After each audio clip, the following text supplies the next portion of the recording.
Welcome to Midwest Paranormal Presents Paranormal Soup. I'm your host, Jason Bland, and tonight we have guest Dr. Reverend Christopher Macklin. He is a intuitive healer.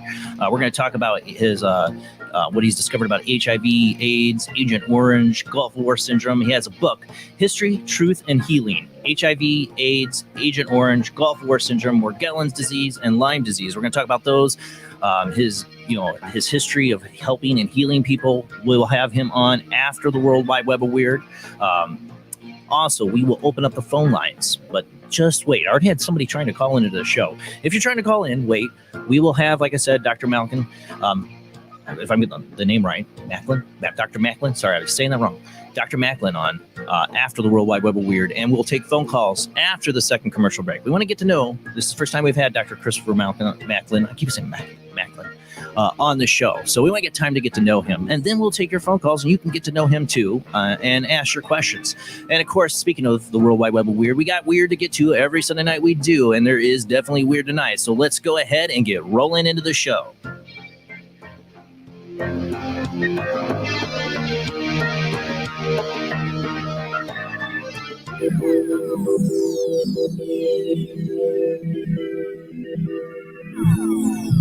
Definitely can tell it's going to be an interesting night when I got people trying to call in before the show even starts. So, but like I said, our guest tonight, Dr. Christopher Macklin, will join us after the World Wide Web of Weird, after our first commercial break. Yeah, so just keep calling in. Just hold on, people. Hold on. Don't be calling in yet. No. Come on now. Hold your horses. Seriously, it's going to be an interesting night, I guess. He's definitely an interesting guest, so just hang in there. But always interesting and beautiful herself is one of my co-hosts, is Jamie D. How you doing tonight, Jamie? Doing awesome, thank you.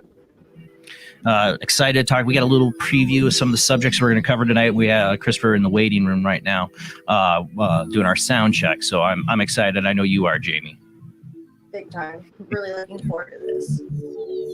And joining us from all the way from St. Augustine, Florida, hopefully technical problems are put aside, is Rob Autry himself.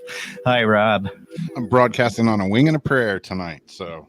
Yeah, it is a wing and a prayer. We got to get your audio problems fixed before next Wednesday for Rob and Jamie's Weird Wednesday show. Check it out. 11 p.m. Central. You can check it out on Weird Wednesday. You can find it on Facebook and YouTube. But some audio problems last Wednesday, and I didn't get time to help you out, Rob. So hopefully everything's good because, Rob runs the World Wide Web of Weird. He helps me out there while I read and narrate these articles as best as possible. And speaking of that, let's go ahead and roll into the World Wide Web of Weird.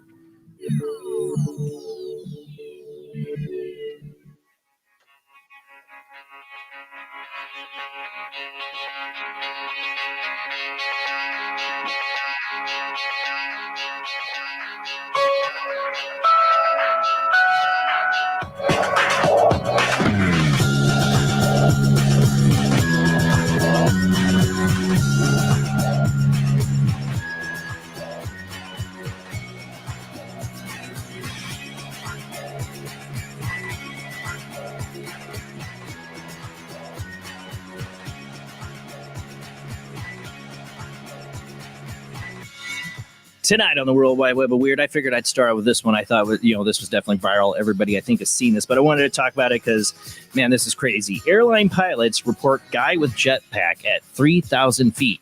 Obviously, in air, not following the FAA regulation there, I don't think.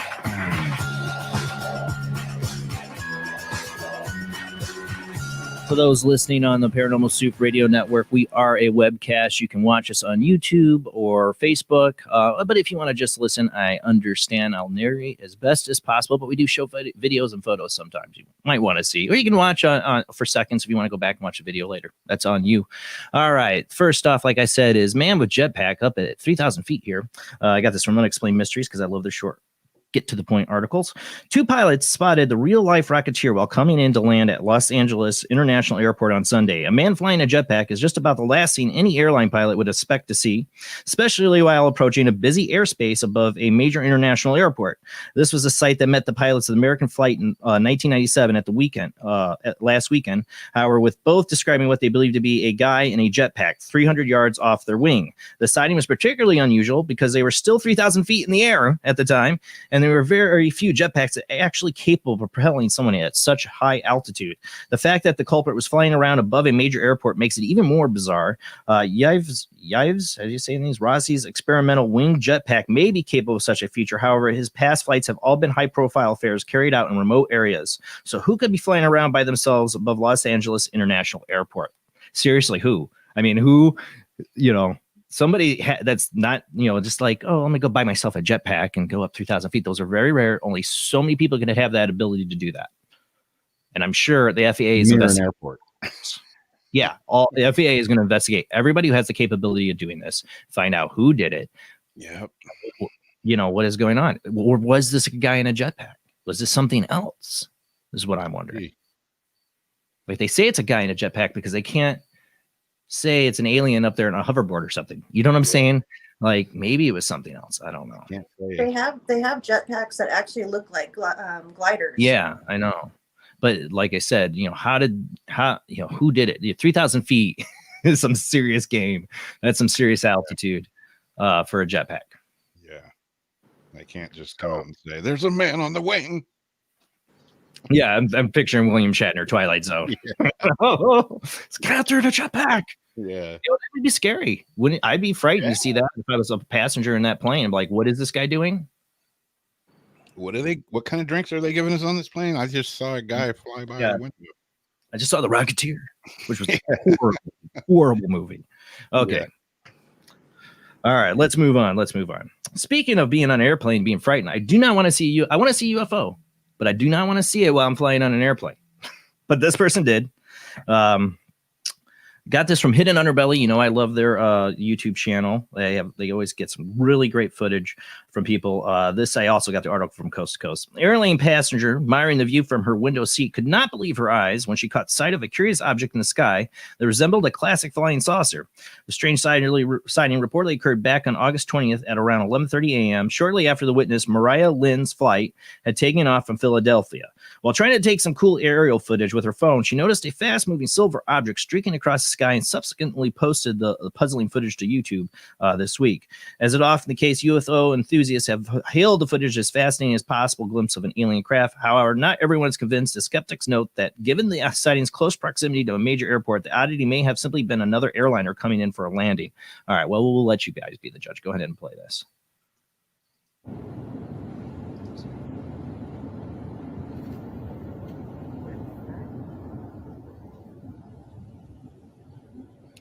Go to Hidden Underbelly 2.0 if you want to get a really good look at it. This is just a sample, a little bit of their video. There it goes. And then there's going to be a zoom in of it.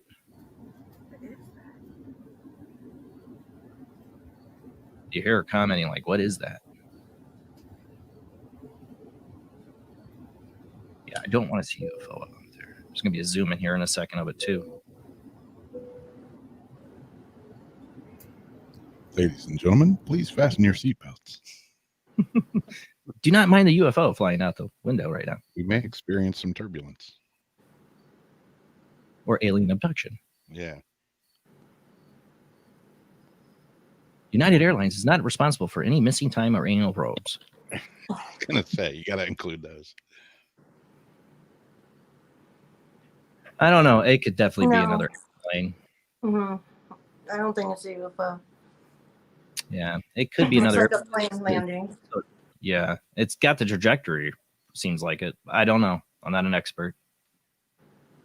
Kind of strange. It does kind of look like what I saw, and it had been about that high up. And my wife said, "Well, it could be a plane." I'm like, "You're right. It could be a plane." But the way it went so fast, so being for so high up, what I saw when I was out swimming, I don't know. All right, let's move on because we're gonna run out of time here. I don't want to run out of time. And then my articles disappeared. Yay! Come on, technical difficulties. Not now. Hold on a second. Lost my articles. My tablet is not working. I'm a professional with technical difficulties lately. All right, as you know, I would have to talk about this. Everybody knows my fascination with the moon. From Fox News, fake news. No.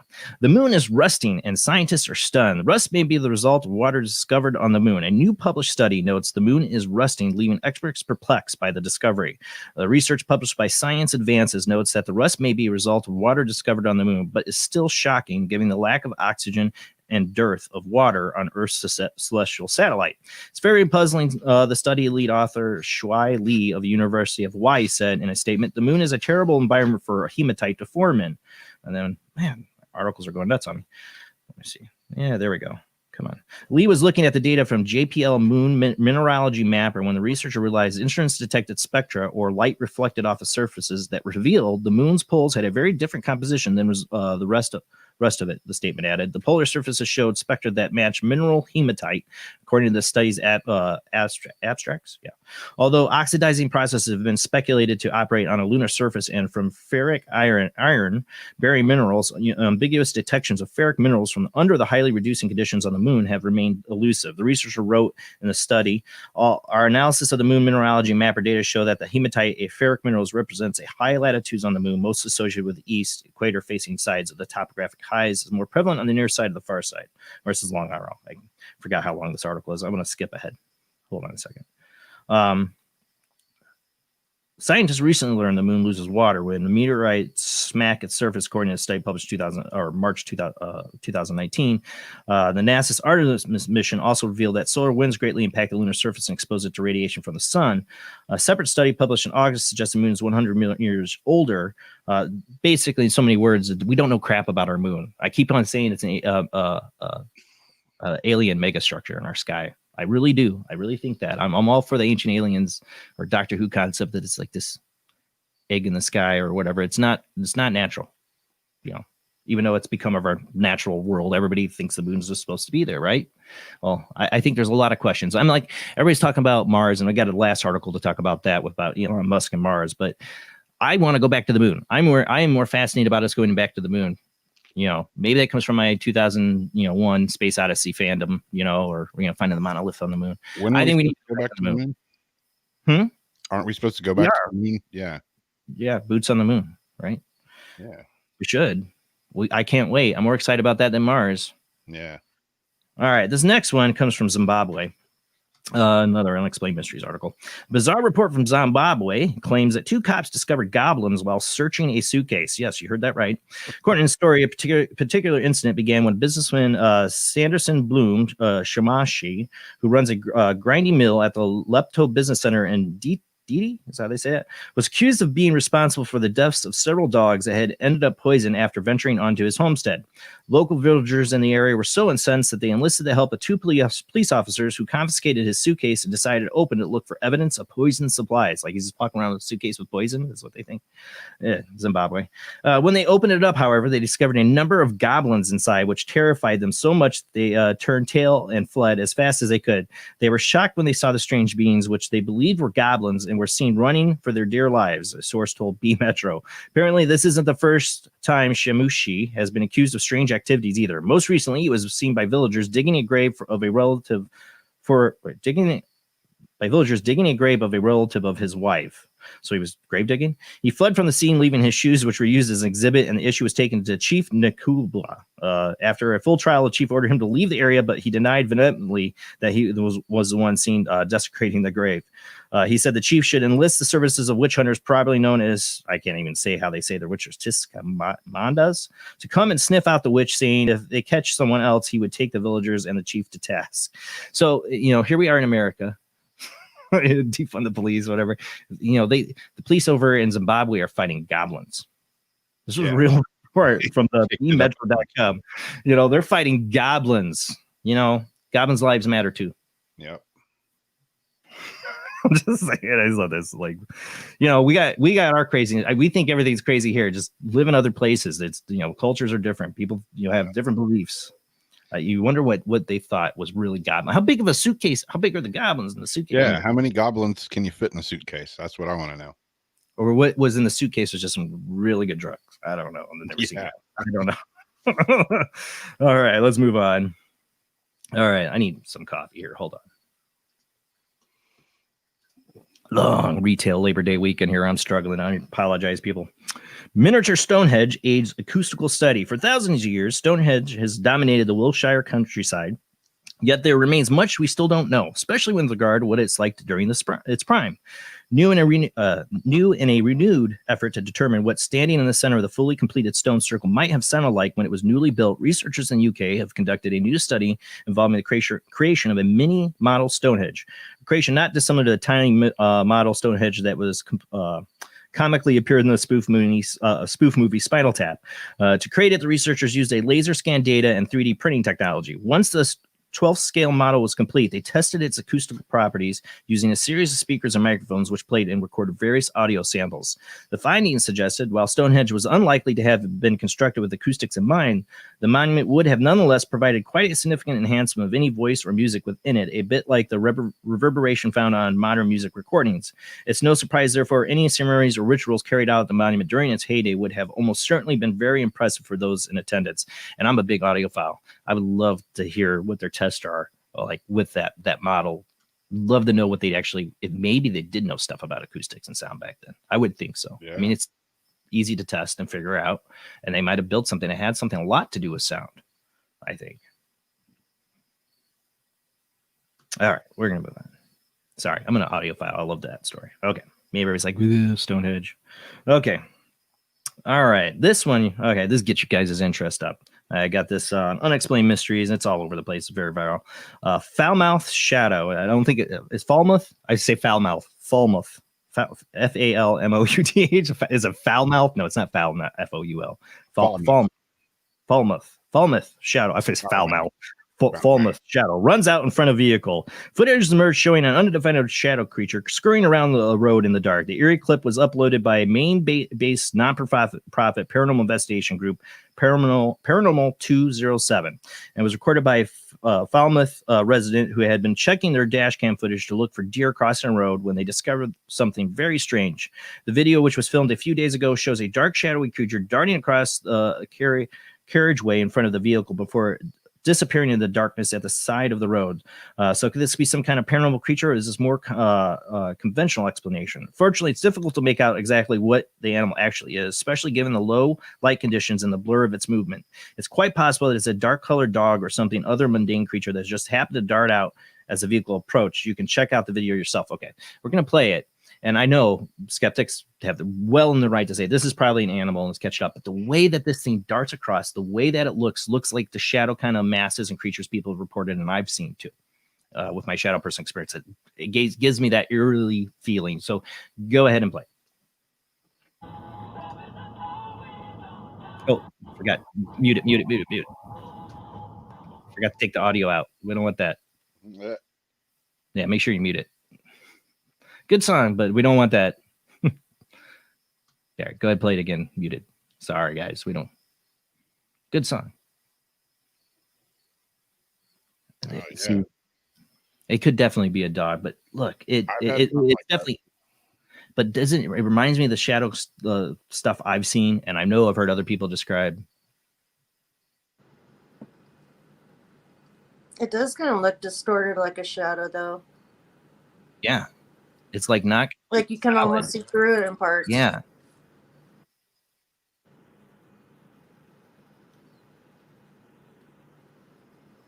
We can catch it on the frame right through there. its movement is so, I mean, it's definitely like an animal movement. I don't think it's a reflection of something else or whatever. It's either an animal or it's a shadow animal. But man, it's really hard to make out. You think right there we'd get a good look at it, because look where the headlights are at. Yeah. You think, because you can see the white sparks on the ground, you would think, you can almost see through it right there, and it's darting across. It doesn't look right. I know the camera quality isn't the greatest. I know, but something's not right about it. Definitely interesting. I've seen something like this. Look at it. It's gone, and it's back. Watch. Sorry, go ahead, Rob. I've seen something exactly like this, and I thought to me, it looked like a hog, but like a wild hog, but it looked like this exactly. It was like, was this in the cemetery? No, this was out when I used to live out on the St. Johns River, and it was exactly like this. See, I've seen a shadow creature like that before, and that's what I first reminded me. But look, man, and kind of something like this when I was at the lighthouse. It would be big too. Bigger. Yeah, this would have to be big. But the thing is, it disappears. It disappears when it hits that white line. It disappears. You can almost see through it, and then it's back in the frame. Like if you took it frame by frame. See if you can take it frame by frame. Like, I don't know if you can grab it and like move it forward. See right there, go back a second. It's either that or it's shenanigans, but I don't think it is. I don't think it's shenanigans. And it's not something on their windshield, I don't think, because it's moving. I mean, you see the legs, like as it's going off, it looks like something definitely running off. And the headlights aren't lighting it up. Yeah, it's like where it's at in the road. road. Eye reflection. There should be like, you would think you would see it. You would actually see something physical more than just black. I mean, it could be a black dog, and that's just why it looks like that. Look right there. When it gets, okay, roll it. Right, it gets the line. Let it get to the line right there. You can see the line through it. See it? Yeah. It's a blur. Like it's almost not there in that frame, and then it's back. Yeah. See it? All right, we better move on to the last thing. I can't, because I've been watching this video over and again. It's translucent. You can see through it. So it's either shenanigans or it's something else. I don't think it's shenanigans. So that's interesting. All right. I was speaking of the moon and, about how I'm more excited about going to the moon than actually going to Mars. And this might be one of the reasons why, because this is my feelings on it. Like, I think we should wait on Mars. I think we should not be rushing Mars. I know they're not, but I feel like they are, especially on Musk. Musk, this from his Unexplained Mysteries. Musk, good chance first Mars settlers will die. Yeah, that's my thought on it too, buddy.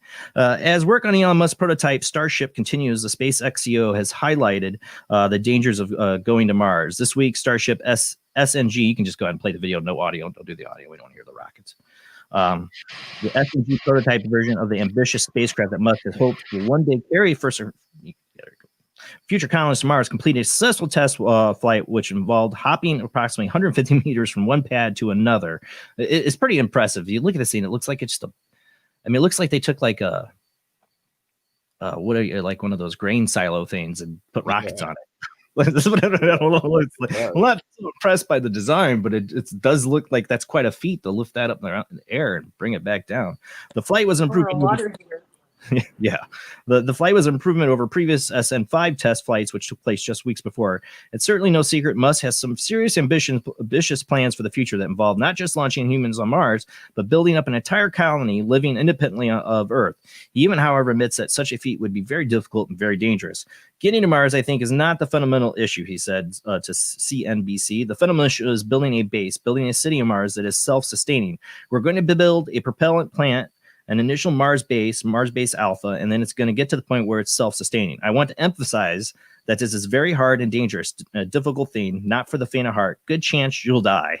It's going to be tough going, but we'll be pretty glorious if it works out. If it works out, you're going to probably die. It's timetable for the first manned mission to Mars still remains up in the air. Thank you. You keep it up in the air. With the date having already been pushed back considerably with no clear target at this present time. Yeah, because we're not ready. Still given Musk's past success in space sector, it's not outside the realms of possibility that he will eventually succeed on ushering humanity to its next major steps to the stars. If anybody has seen Prometheus, I just picture Elon Musk like the wayward, whatever, what was it? The boss that owns it all, like he's gonna be all crippled up and old, and I have to put him in a freezer to get him to Mars. Go die there, Elon. Now's the time to go. I mean, I the way things are this year, I'm sure there's plenty of people like, I don't care, sign me up, I'm going. Let's go. It probably looks pretty pretty good. I some people might, if I was a single guy and didn't have a great wife and kids and a single guy, I'd be like, yeah, sign me up. I'll take my chances because these are looking pretty scary here. At least if I die, I die. At least I die on a foreign planet, like some Adam West. Great. Yeah. Mark. Yeah. No, I just don't. I just don't see many people doing that. I know things are crappy here, but who's going to sign up and say, "Oh, you're never coming back. You're never going to see your family again, and you're going to die there." It's just nonchalance about it too. That's so funny. Yeah. Hey, we'll put a chip in your head. We'll record all your thoughts, and then we'll put you in an android. When we recover your chip on Mars, the next mission too. We'll keep your brain like a library for future people to read. But that's it. That's it for the World Wide Web Weird. We're out of time for it. But interested to know how many of you guys would sign up for the Mars trip if you knew you couldn't come back. I think there's some people like, get me off this planet. Actually, I think I was saying that, I would like to get off this planet if I could. That'd be great. Mars trip. That's it. That's it for the World Wide Web of Weird. After this commercial break, we will have our guest, Dr. Reverend Christopher Macklin, author of History, Truth, and Healing, HIV, AIDS, Agent Orange, Gulf War Syndrome, Morgellons, and Lyme disease. We're going to talk about his thoughts on that. Other interesting topics. We will take your phone calls because I've people trying to call in already after the second commercial break. So not this one, the second one. We're going to talk to Dr. Macklin for just a little bit, and then we'll take your phone calls. All right, guys, we'll be right back.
Join us every Wednesday night at midnight Eastern Standard Time for Weird Wednesday, the live stream, with your hosts Jamie, the Living Dead Girl, and Rob, the Phantom, where we'll talk about all things paranormal, including zodiac, astrology, tarot card and oracle card readings, live ghost boxing and spirit communication, where we'll do Voices from Beyond, the Cold Case Files. So we hope you join us live on Facebook and YouTube every Wednesday night at midnight Eastern Standard Time. We hope to see you there. Bye-bye.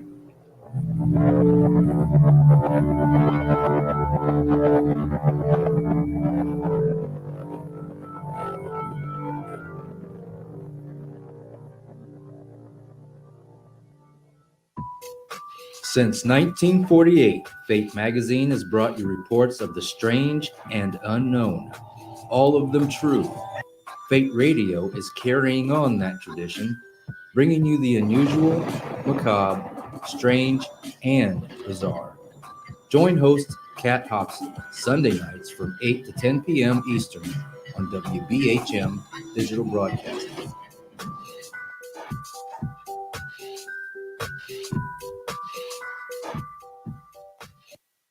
Of the second kind, physical evidence of a UFO. Close encounters of the third kind, contact. From Steven Spielberg, the director of Jaws, comes one of the most ambitious and unusual films ever made. And what you will see has never been seen before.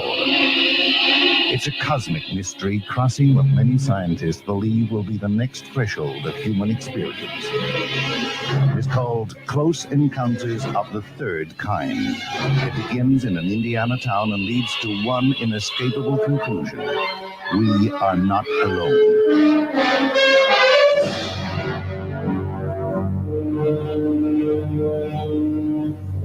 Close Encounters of the Third Kind. Certificate A. Now showing at the Odeon, Leicester Square.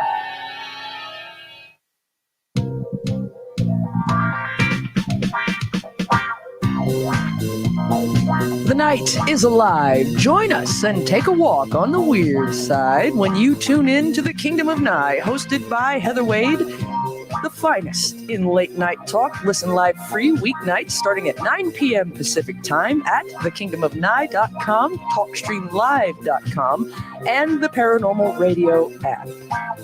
Wanna take a ride? The international chart-topping Haunted Horror of Haverfordwest has been described as terrifyingly real, a must-read, shocking and chilling brilliance, genuinely worrying, utterly frightening. Don't read before bed. Described as one of the spookiest writers out there, best-selling author G.L. Davies presents Haunted Horror of Haverfordwest, the true paranormal account that is shocking the world. Dare you enter? Dare you read? Haunted Horror of Haverfordwest is available on Amazon, Barnes & Noble, Kindle, and wherever books are sold. Pray you never have to live there. Do you like rock and roll? Do you enjoy a good story? Wish You Were Here, a rock fantasy, is a book inspired by Badfinger. It will not only entertain you, but intrigue you. What is it about? Well, Thomas is searching for his bandmate and friend in heaven, and in spirit has helped pen this story. He meets an old friend and famous new ones on his afterlife voyage. Midwest Book Review said, Wish You Were Here, a rock fantasy, is a book inspired by Badfinger. It's a quirky story by Joyce S. Isaacson and is unique, original, and deftly crafted metaphysical novel that showcases the author's genuine flair for character and narrative-driven entertainment that is simply riveting from first page to last. Wish You Were Here, a rock fantasy, is now available on PennantPublication.com, Amazon.com in paperback and hardcover, and also on Kindle Unlimited. So check it out now. Wish You Were Here, a rock fantasy. Switch to DCS ranging. 240, nominal to profile. We're in the pipe. 5 by 5.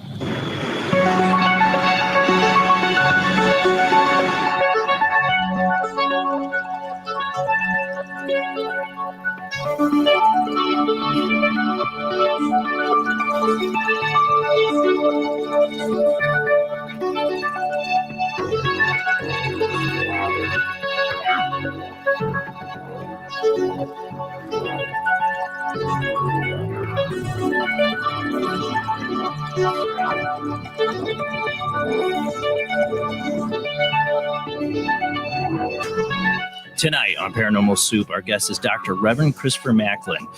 Born as a highly aware psychic child in Chester, England, Christopher Macklin was able to perceive energy fields, spirit activity, and multidimensional phenomenon from a very young age. He initially took the more traditional route through life and tried to fit in best as he could, but his career as a successful aviation industry engineer came to an abrupt end when a failed real estate venture caused a series of financial difficulties that resulted in Christopher living out of the back of his car, homeless on the streets of Manchester, England. In a very short period of time, Christopher found the world as he knew it turned upside down. Newly divorced, his money all gone, unable to get a job, he began to understand that the divine had other plans for him. In a pivotal moment, sitting in a square in Manchester with nothing to call his own and nowhere to go, he promised himself and God that he would use his healing abilities to serve humanity, and he surrendered the rest to God.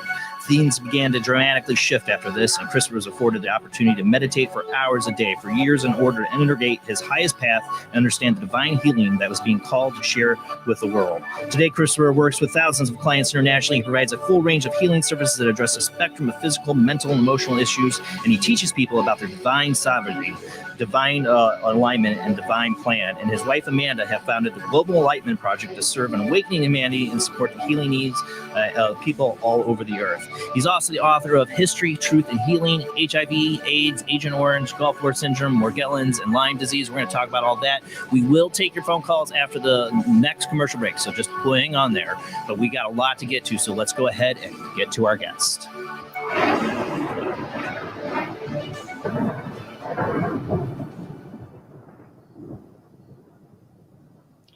Welcome to the show. Do I call you? I got to add him to the stream. There you are. How you doing tonight? Wonderful. Thanks for having me. Yay. Bless your heart. It's going to be an interesting show, I can tell, because I've had people calling in before he even started. So we'll take the phone calls later in the show. I want to get to know you. It's your first time on, and I want to hear how, I read your biography there a little bit, your little bio.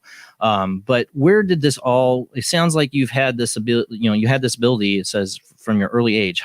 Tell us about that experience of growing up with seeing the world differently.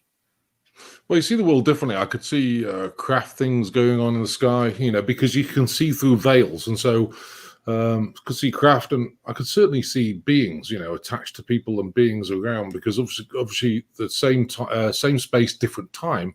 They're in this space, but they're in a different frequency. So I had the ability to see these things walking around, and I remember the first time I really noticed is when one pretty dark Anunnaki entity came into my room, and I was the age of 4, and I screamed, "Dad, there's a reptilian thing in my room." And, he runs up. What's the problem? There's nothing here. It's a bad dream.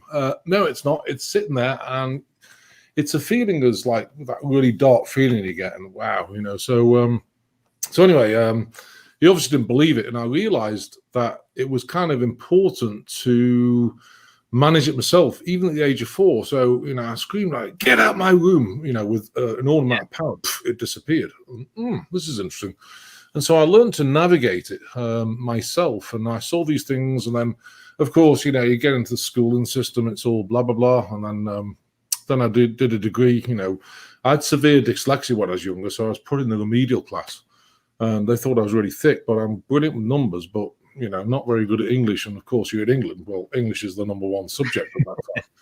And so... that language in America. I mean, I butcher it every day.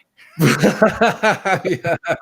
Well, it's just ridiculous. So I was in this remedial class and thought, "Oh, this guy's thick." Well, anyway, I got sponsored to do a degree, after a bit, and so I did a degree. And my father said, "Oh, you're too thick to get a degree." I'm going to get one. So I did a master's as well, and I was working on flight control systems and different things for Airbus Industries and for different places, and then, I got into, but I always remember, I did really well in the industry because I was really good with people, but couldn't stand the blah, blah, blah with corporate industry because it's just a part of all nonsense. So, So basically I didn't fit in there well because I was like a loose cannon. So, I remember Philips take me on, and, they had a lot of projects going pear-shaped, and Philips Consumer Electronics is huge. So we turned the projects around, and after a year, they were, what on earth do we do with this guy? And the answer is, we don't. Let's get rid of him. And then I went from Marconi doing the same thing, putting projects right. But I thought, God, there's got to be something better than this. So I started buying houses. I did very well, of course, because IT was really good in those days. You get very highly paid. And then after a bit, I bought all these things, and I was building way beyond my ability. We're going to build 176 apartments in Manchester. Well, that's a good idea.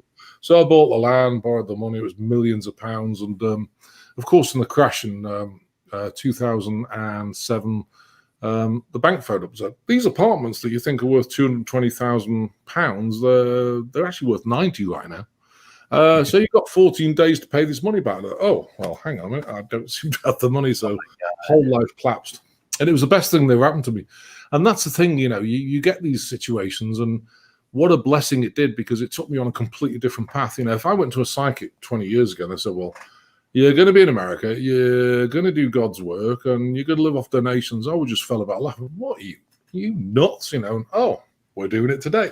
so it's always really important, I think, that it's important to realize everyone's got a divine gift and a divine path, and sometimes, you know, you get fired from these jobs because it's not for you, you know, and look at it as a blessing. You know, people get so depressed and I've been fired and oh my God, what do I do now? Well, you know what, you know, it gives you a chance to take a step back and look at your gifts, look at the things that really give you a passion. It's not ego, it's passion. You know, if you've got a passion about something, you drive it through. You know, we work on about 56,000 people a year now, in groups and generic groups and things, and we help a lot of people. You know, we've got a lot of programs going on. So, you know, anyway, we're here today. I started the ministry. I came over here and started from, you know, I basically came here with 2 boxes about so big with a few cuddly toys from the kids and a few CDs, and that was it, you know. And suddenly, you know, we registered non for profit. We called it Christopher Macklin Ministries at first, and now we've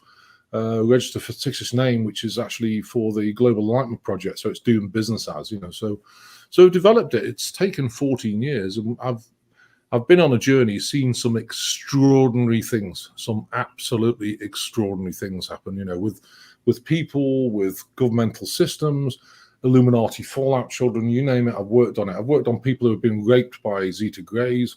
You know, I've actually had to go to their house to make sure portals are closed. I've been to ranches. There's so many things that we've done, and it's just been a magical journey. It's hard work. You know, people think, oh, well, I want to do my gift. I'll do a couple of hours a day. Nah, it doesn't work like that. To me, you have to be absolutely committed. And, you know, if someone phones you up at 10 o'clock at night, I want to commit suicide, and it's happened a few times, and you can turn them around in an hour, then by goodness, you need to. You know, it's really important. So I'm interested, you know, I take it from this that you never stop seeing entities or beings during your, what you want to call normal period of life. You know, when you're an engineer, I mean, aviation engineering is what there was a I who made the quote is not forgiving to mistakes. You know, it's a serious business. No. I mean, you know, it's like autopilots. They have 4 processes. They manage each other and all this, and there's a lot of redundancy in it. But now I still see the beings. I mean, you know, the good thing about it, I've learned to switch it off. So, you know, if you go out for dinner, you don't want to see a draconian sitting in the corner of the room. And, oh my God, what the heck's that? It's watching me, you know. So I've learned to switch it off because you have to. But, you know, I can see beings. I can also do remote viewing in people's bodies. So you can see stuff happening and, oh, kidneys look sick, or, you know, seems to have a tumor left or right breast, wherever it is. And, you know, but it took me 4 years of complete meditation, like 6 hours a day, to understand the cause and effect. Because, you know, if you've got a tumor, you know, it's kind of saying, hey, body's off balance. Something's wrong with it, you know, and stage 4 cancer is not going to kill you. It's just like a common cold. And so, you know, you got to understand, well, okay, what caused it? That would be emotion. Secondary cause, pathogenic infections. When your vibration drops, they mutate the cells, turn into tumors. So unless you get rid of the primary and secondary cause, just working on the tumor, it's going to come back, you know, and it, of course it always does. So really important to understand the cause and effects of things, you know. You know, the experience of since I was a kid, I've seen things that I know normal people haven't seen. You know, most people, you know, just odd things. And I had, when I was 17, what I call my shadow person experience. This thing tormented me for like 4 months. Just and little shadow creatures were along with it. Other things I would see at the time of this. So I'm a big open person to that there's entities. That's why I became a paranormal investigator. That there are entities that most people don't see. I still see stuff that I know most people don't see. I see these little blue lights that fly in and out of people's heads at times, like they circle around. I see that. I see aura colors at times. You know, like, you know, those, you know, they're behind at a plain wall or something. Walk back, I'll see it very clear. But I don't know what to think of it or read it, or I don't know what you know. I just, these are my experiences. So I've accepted for a long time that people are able to see things, others don't. So you went through your life, and you know, just you had, you know, sometimes you got hit rock bottom, right? But at that point, how did you know, what made you decide this is what I have to do to fix my life, that this is what I need to be doing, you know, and how did you develop it? Well, you know, when I went bankrupt, I knew I was fairly gifted. When I went bankrupt, you know, I had no money for food. I remember in the middle of Manchester, you know, the whole, and, you know, I was pretty successful. I had a Bentley, and I was so embarrassed because the Bentley was in the parking lot. I couldn't even put gas in it. And this is a $220,000 car, but obviously I don't own it. You know, the finance company owns it. And so, you know, I remember having a Bentley watch I bought for £15,000. And I looked at this watch and, well, watch, or food. Oh, hang on a sec. Let's get some food. So I took it to this chap in Manchester, and he was a Jewish chap. Yes, my boy. I said, oh, I want to sell my watch, And he said, is it genuine? I said, yeah. And anyway, so well, come back in an hour, because I gave him the receipt. We don't believe that. I want to get my friend check it out. So anyway, sold it. Yeah. He gave me £1,500 for it, which is nothing. But again, I thought, well, food is kind of more important, and it learned me to really detach from stuff. I don't care about stuff now at all. I really care about people, and I think, I cared at the time because it gave me money for food, and it was a real blessing. But it does make you realize. So when you hit that rock bottom, and my father bought me a car. It was a Volkswagen Polo, and I'm a pretty big guy. I'm 6'5". And I had all my clothes hung up in the side, and I was driving around. Used to sleep in parking lots. Sometimes people would let me sleep at the house. Sometimes, I'd do a healing and get a hotel room. It was just bizarre. Things always lined up. But I did go a couple of times without food for 21 days because I just couldn't get anyone. But it is what it is. So, but when you hit rock bottom, then I went on unemployment, and I remember I was really frustrated. I've got to get a job, So I went to try and be a mall manager. No. Went trying and did software systems. No. What about cleaning? Oh, no. And I tried all these, things, couldn't get a job. In the end, I was almost in tears. I thought, what the heck's going on? And I got this overwhelming message that said, you're not supposed to get a job. You're supposed to focus on the healing. I thought, oh, okay. And so after that, it actually released all the stress about beating myself up because, people get used to, one thing I've learned and teach people, look, don't be busy for the sake of being busy, because that's not what it's all about. So anyway, I focused on the healing. And like I say, I spent 4 years, 6 hours, 5 hours a day meditating, and I did some extraordinary things, and I saw some extraordinary things, and I really understood the cause and effect. And that's why I think it really works. People want to get in healing and they, oh, well, let's give them a bit of energy. It doesn't work like that. You've got to really understand cause and effect, What I find incredible is that, you're seeing a reptilian person at 4 years old. We'll get in how old you are.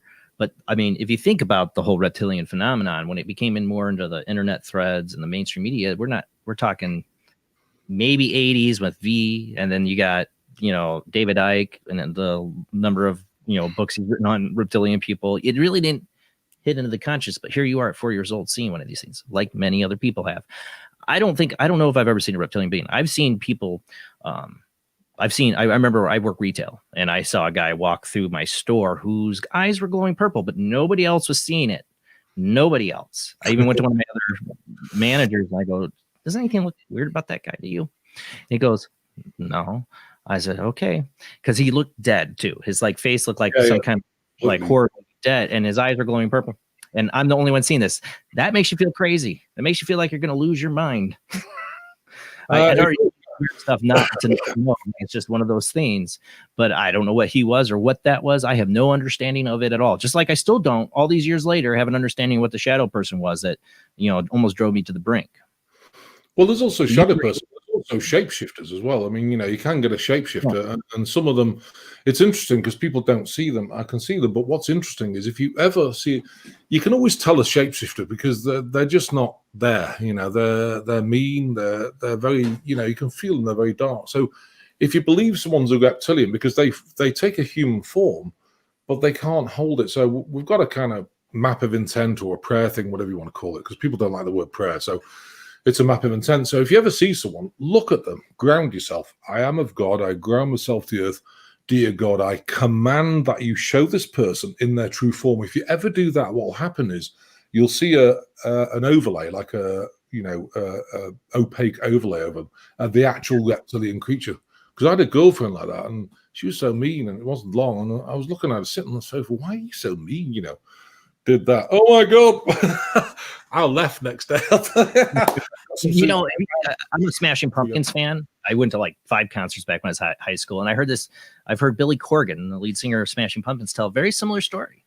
Very high up there in the the Hollywood music industry. Billy Corgan, Smashing Pumpkins, had an experience with a woman who shapeshifted on him, and he saw her turn into a reptilian. He's commented and talked about it several times.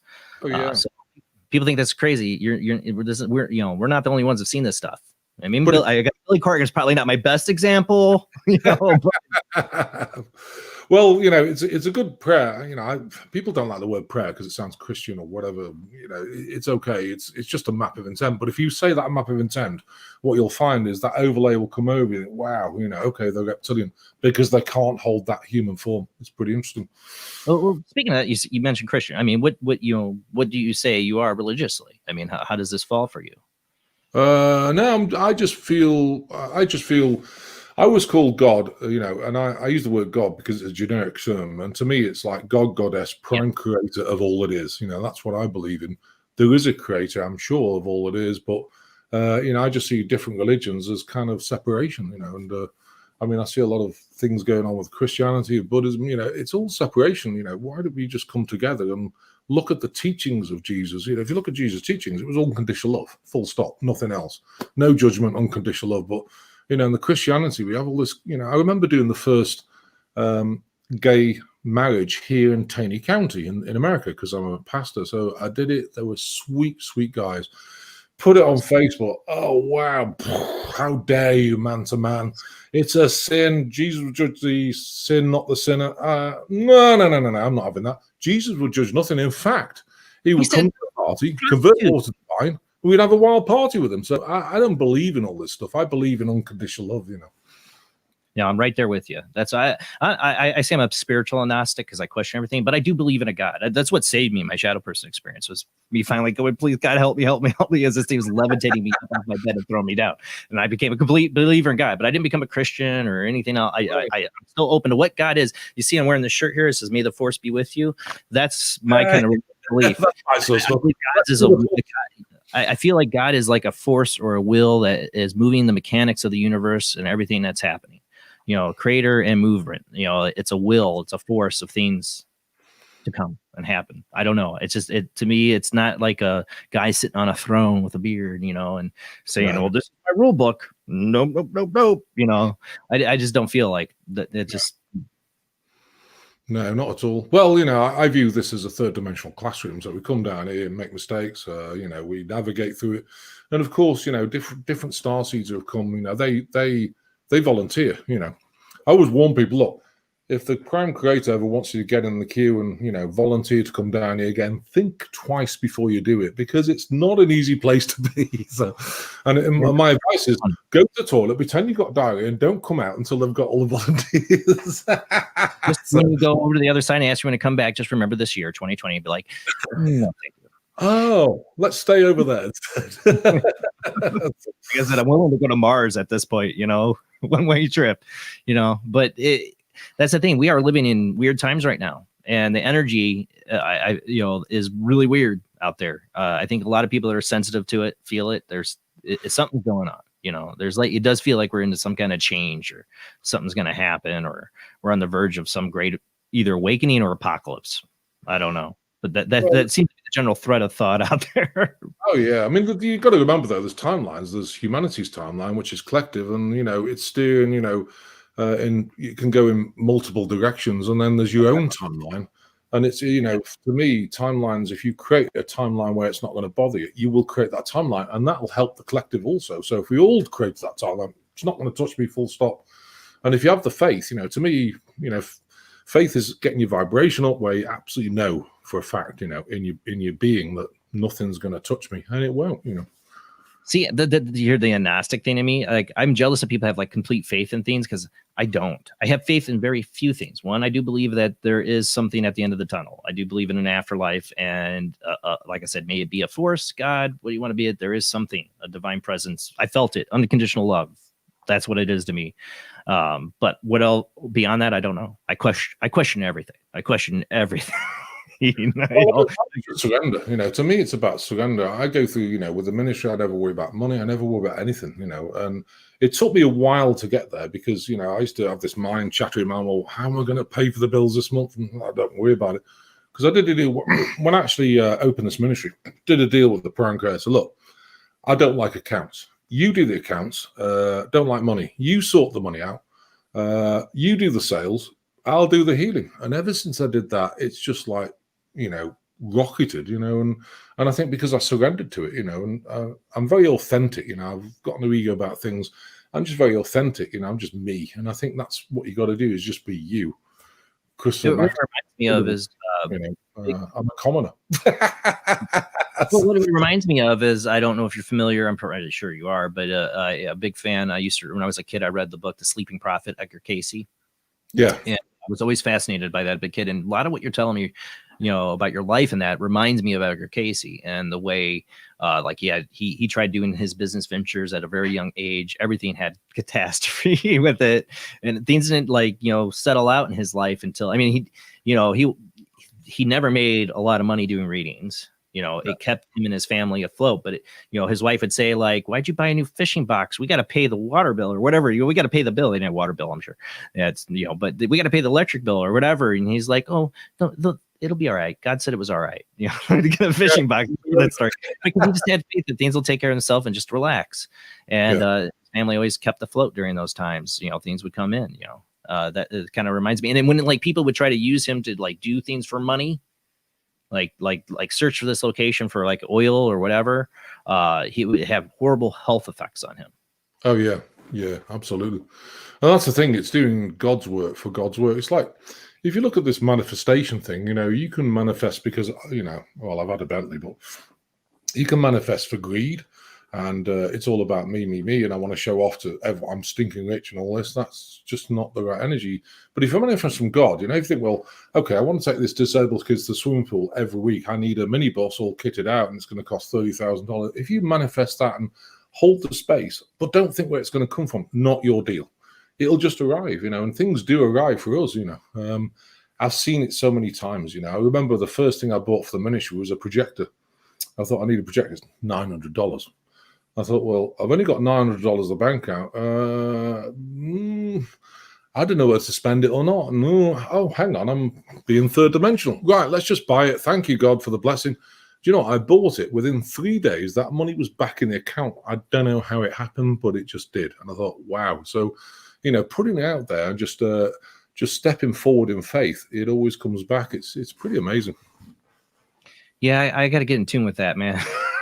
I always feel like the money hammer's coming down. Like, I don't even think about it. All the bills are paid. Like, here's my piggy bank, and here's the hammer. That's right. Out comes the. I'm wondering if he's under that anxiety, and that your book here, you talk about like a lot of these diseases and stuff like that you're treating.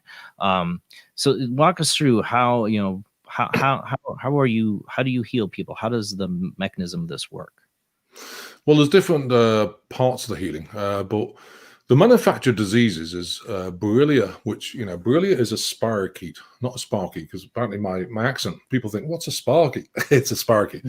So Borrelia is a spirochete, and everyone's got it actually in their body now. Because of chemtrails, it's bound into nanoparticles, and they've been sprayed so it gets in your body. But not everyone, when it blows up in the body, it's called Lyme disease.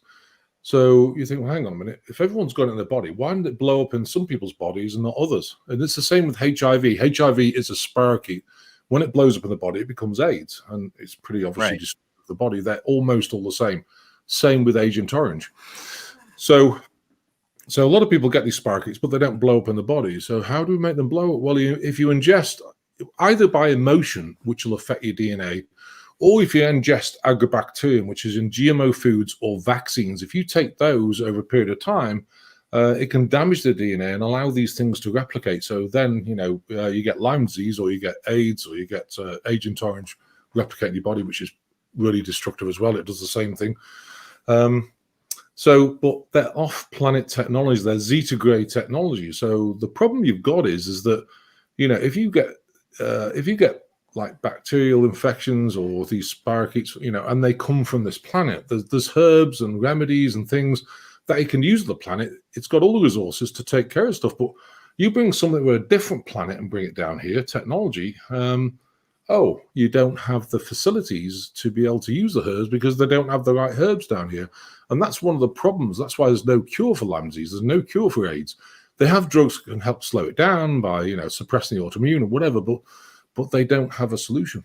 So again, it's illegal to say I can heal it or cure it, but what I can say is I can split it out of the body and it never comes back. So how do we do that? Well, I'm one of 5 Melchizedek beings. I'm actually one of 2 who can split your now future timeline. Now, the Akashic records were developed by the Melchizedek beings, with Prime Creator when this third dimensional world was produced to stop people manipulating time-space continuum.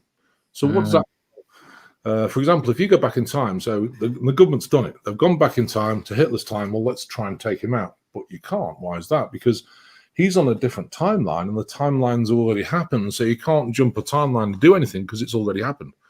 So there's manipulating the past time-space continuum. But what we can do is split the now-future timeline. So we split it in two. You go on a path of divine alignment, complete wellness, where all the stuff in the body, which is like, all the spirochetes like HIV, Agent Orange, Lyme, Morgellons, and Morgellons are nanoparticles, they're eradicating the body. On the other timeline, all the stuff in your body, which is the spirochetes, Borrelia, Lyme, HIV, AIDS, Agent Orange, and any other pathogenic infections like Epstein-Barr, is split out of the body on a timeline to the sun, and it's had absolutely profound effects. I've got doctors who send the patients to me because there is no cure for them, and it's eradicated. But of course, if you take Lyme disease and split it out of the body, it can come back. Why is that? Because your DNA is damaged and it's in the chemtrails. So what we need to do then is reset the DNA back to the blueprint it should be and connect all the helixes together and repair any chromosomes that have been damaged. So we do that, we invoke that. And the whole program is about 20 weeks. It's had profound effects. We worked on about 130 people in the last year up to now. So it's been pretty incredible. Sorry. There's a lot to unpack there. Because, we're talking about a lot of different things here. For the Zeta Grays, let's start with that. Okay. So, seriously, because this is, so you're saying that, because, we have had alien abductees on this show. People have definitely dealt with it. I'm a big believer this is the real phenomenon happening to people. But you're saying on a worldwide level, the Zeta Grays, this was Zeta Reticuli, like Barry and like the famous abduction we were just talking about last week. I'm brain gone blank, but the Zeta Grays, we're talking about them. They're attacking us on a genetic level with different diseases, or with this beryllium you were talking about. Borrelia, yeah, it's a spirochete of Lyme. So it's called a stealth pathogen. It's like at least to explain everyone what a stealth pathogen is. It's like Epstein-Barr is a pathogen. It's been also manufactured. There's no cure for it. It's like a strain of herpes. But stealth pathogens go one step further. What it means is they replicate in the body so fast, but they keep changing all the time. They morph into something slightly different. So it's like having a storm in front of you. You're morphing, changing direction, and your autoimmune behind it's trying to find it. Morphs, find it. What will happen eventually is autoimmune crashes, income cancer, or pneumonia or whatever. You don't die of that. You die of a completely wrecked autoimmune system. And so, then just plummet and you finish. So that's why people with AIDS, you don't die of AIDS particularly. It's just destroying your autoimmune. You die of pneumonia or something that your autoimmune can't take care of.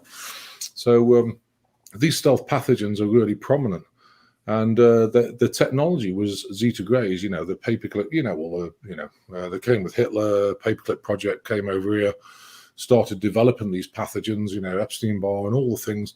Look at all the things we have now. It's just so many diseases. It's just kind of nuts, and but it is what it is. And billion dollar medical industry built on it, But for the Zeta Grays, is this a population control attack on us, or what is it? Why?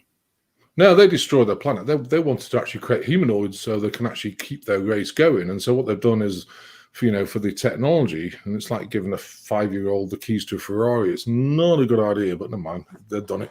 So they've got the keys now. They're wanging it around and crashing it and messing about. And, for the Zeta Grays, they abducted people and took their eggs and sperm so they could use them for, humanoids. And it's not okay. I've dealt with a lot of abductees. I remember a girl in Florida. She was absolutely distraught. And I was going to Florida. Not going to tell you where she's from or anything else. It doesn't matter. But she had a Zeta Gray experience. And she said, I feel like I've been raped. Her womb was like swollen and everything else. Right. And it was Zeta Grays, and there was portals in the house. So they can create portals.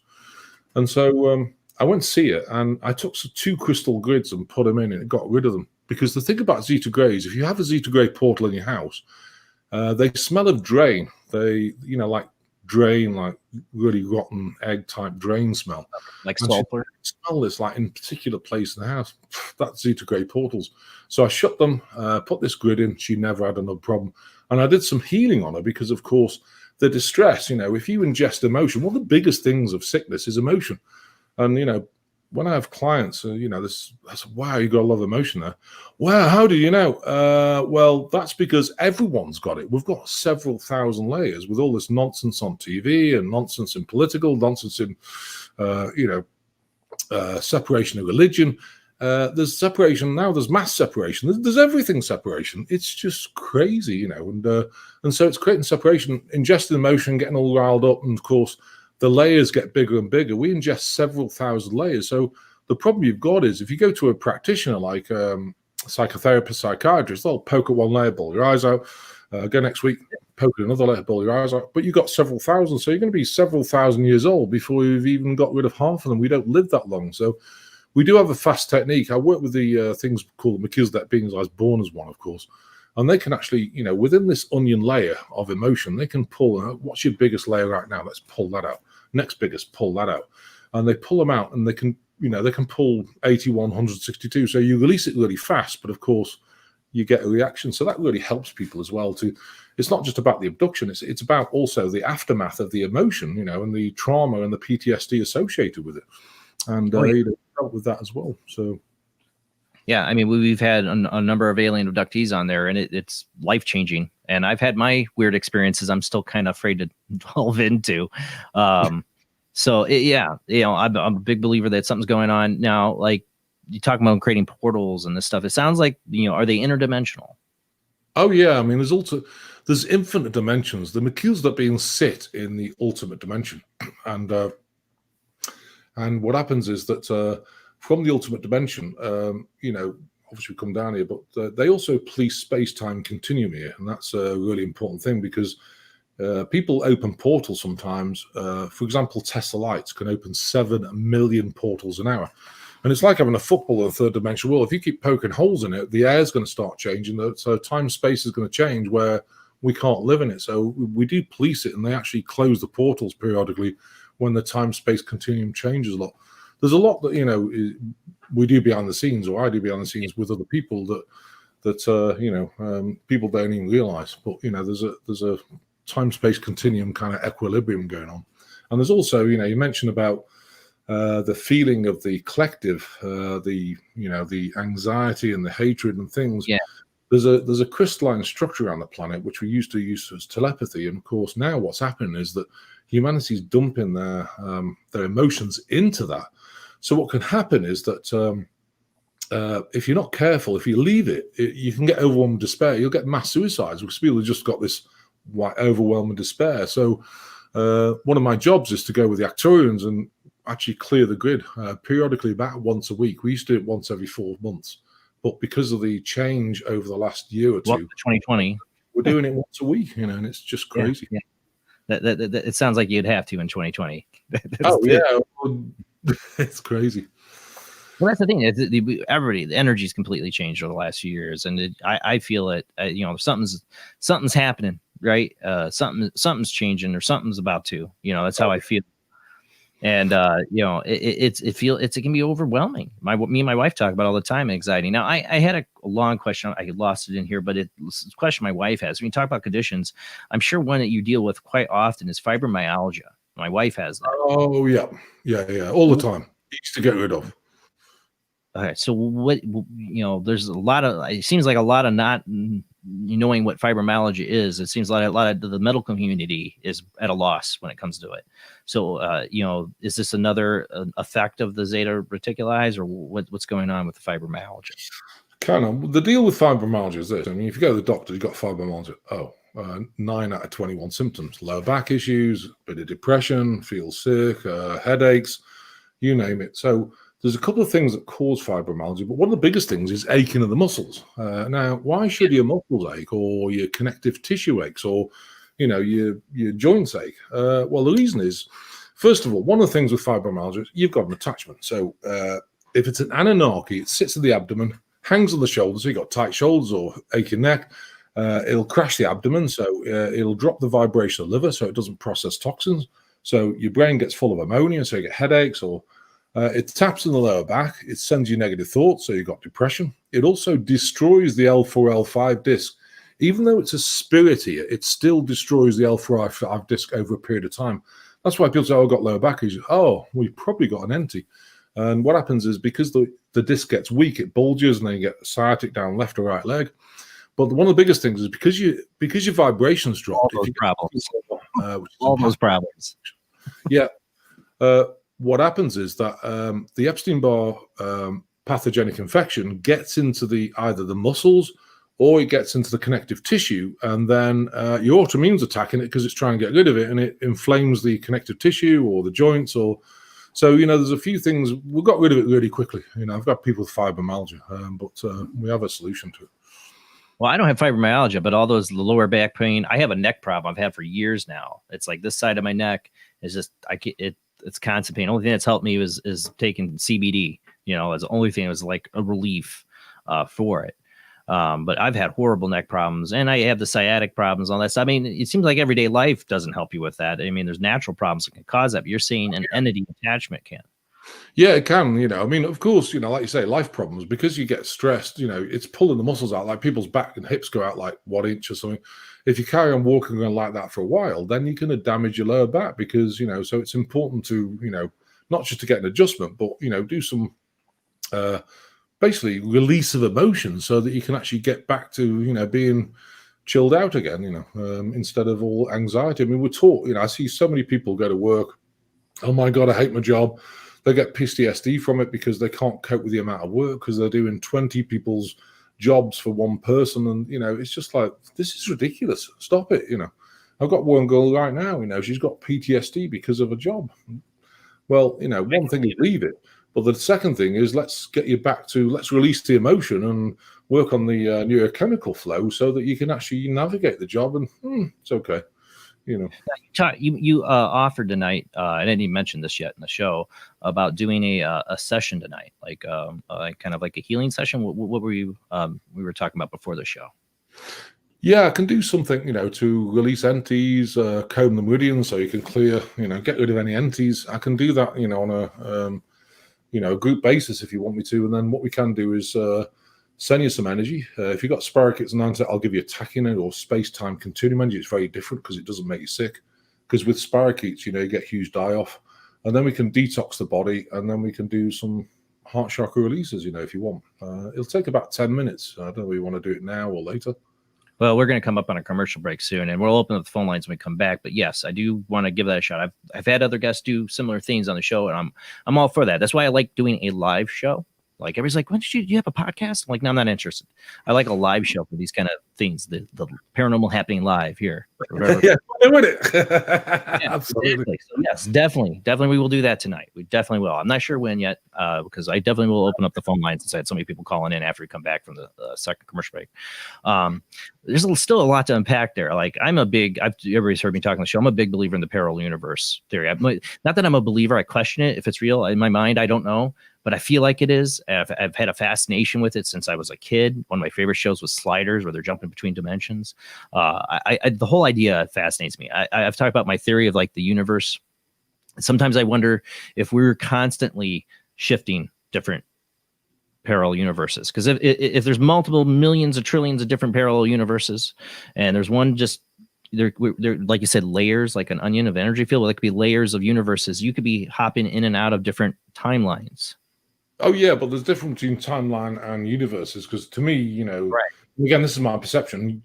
Universes are different dimensions. I come from the ultimate dimension universe. That's where my people are from. There's 5 Melchizedek beings here. If you know anything about Melchizedek, if you don't, that's okay. But we're here to do some stuff. And part of it is your home is where you came from, of course. So, but your higher self is there, and you connect to your lower self. But we're also doing work as your higher self in other places, in other bodies. So, there can be multiple universal things happening, but here you can jump timelines. Like, for example, Jason, you're doing the show tonight. We say, well, hang on, let's jump a timeline. I want to go to jail. So you go and rob a bank. No. You're in jail. So that's a new timeline. But I'm just, it's extreme. Or, someone can be in a corporate job like with Google and think, I want to go and work in the soup kitchen. So let's do God's work. So suddenly they change timeline just completely. You can evolve your timelines as you want. The timeline where I win the lotto. That'd be great. Is there a timeline where that exists? I mean, so it's absolutely. Well, your divine path to me is doing God's work. To me, you're doing your divine gift because, before we said, we talked about the show before, and, I hope you don't mind mentioning this, but you said we don't have a script, we just do it, and to me, I just do stuff. I don't like scripts because, we thought about blah, blah, blah. Well, thanks, guys. I'll see you later. To me, life doesn't work like that because every discussion, everything else is completely different, and people want to know different things. And so I don't think, I just don't think, you can have a script. Life isn't a script. That's why I never was an actor. I couldn't remember the lines. I couldn't, but I like live. That's why I like live radio. I don't want it pre-scripted. I like to just get to know my guests and have a conversation, just like we're just sitting down talking like the first time we met, across the internet. Because to me it's real, and it is like you mentioned before the show. You're talking about it's like channeling. I always do feel like I don't know what I'm channeling. I don't know. There's definitely a lot of garbage that comes out of my mouth, I'm sure, but I do feel like it's a channel after the show's over. I'm like, wow, where did the time go? It's just gone like that, and the conversation goes. I don't prearrange it. I don't think about it. We just do it. Well, time also disappears if you ever get abducted, or I work with the Arcturians a lot, but I also chair. There's 3 people who chair what we call the Galactic Federation. Now, this is not the Galactic Federation of Light that people say is dark, blah blah blah. This is actually policing time-space continuum in many dimensions. It's part of the Melchizedek stuff, and so what happens is they take it. They normally give 5 minutes. Sometimes you go soul level, sometimes you actually go in person, depending on where the thing is. If it's a different dimension, they take your soul. But when you go, you you're gone, so you collapse and you're out of it. Now, of course, you lie on a bed, that's okay. But one night, I didn't get to the bed. And I just before it, and I was out on the floor, gone. And wife comes in, oh, gosh, he's having a heart attack. Oh, no, it's okay. He's just gone with the, with the guys doing stuff. And I was gone for 10 minutes. But of course, it's interesting because, 10 minutes of our time is like, can be there for 5 days. Who knows, So, we also share that as well. And part of that is that the Zeta Greys were actually swept off the planet. I think it's 3 years last June. We talked to, there's a whole slew of beings there, like 1,000, 2,000 discussion, and one of the things they looked at is, and this will interest you, what's the difference between violation and education? What's the difference between violation and education? To me, education is, for example, you've got entities that can attach to you. Well, you know that before you come down. So the education is, well, let's find out who they are. Let's find out instruments that can stop them from attaching to me, like getting your vibration up, doing maps of intent or prayers to, and once you understand the education, then that educates you. But violation is when somebody does a deal with the government and then they come into your house without you knowing and steal bits of your body. That's a violation. So we have the difference. There's a very close call that it was discussed, and it was agreed that the Arcturians are going to sweep them off the planet. So they swept off the planet, and they're not here, but they're still messing about through portals, but they're generically gone. So I was very pleased about that. 3 years ago, that's about when things started to go nuts. That's my reason behind that. Everything's going nuts. What right now? Oh yeah, I mean there's a massive yin yang, the spiritual series just to start things. You knew that was the end of the world. I'm a Cubs fan, sorry. Sorry. But about 3 years ago is when I felt like everything started to go crazy.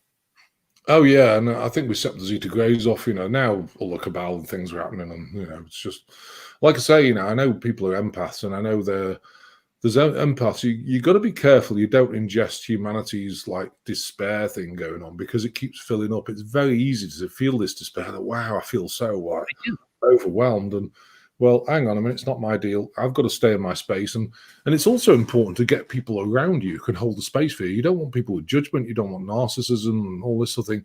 You need people who love you and can hold the space for you. And that's why I think as you evolve spiritually and you get bigger, you find you get less and less friends until you virtually have nobody. And, a lot of my clients are like that. I've got no friends. And, I had a lady in tears on. She said, I'm healing a Lyme disease, doing healing and work with the Lyme disease. She said, I've got no people. I have nobody except my cat. And, so what we decided to do with the Global Enlightenment Project is actually have a Zoom meeting once a week where people could just join and share experiences and just become a community, because we need that, because some of these people are out why I started the show. Anybody so.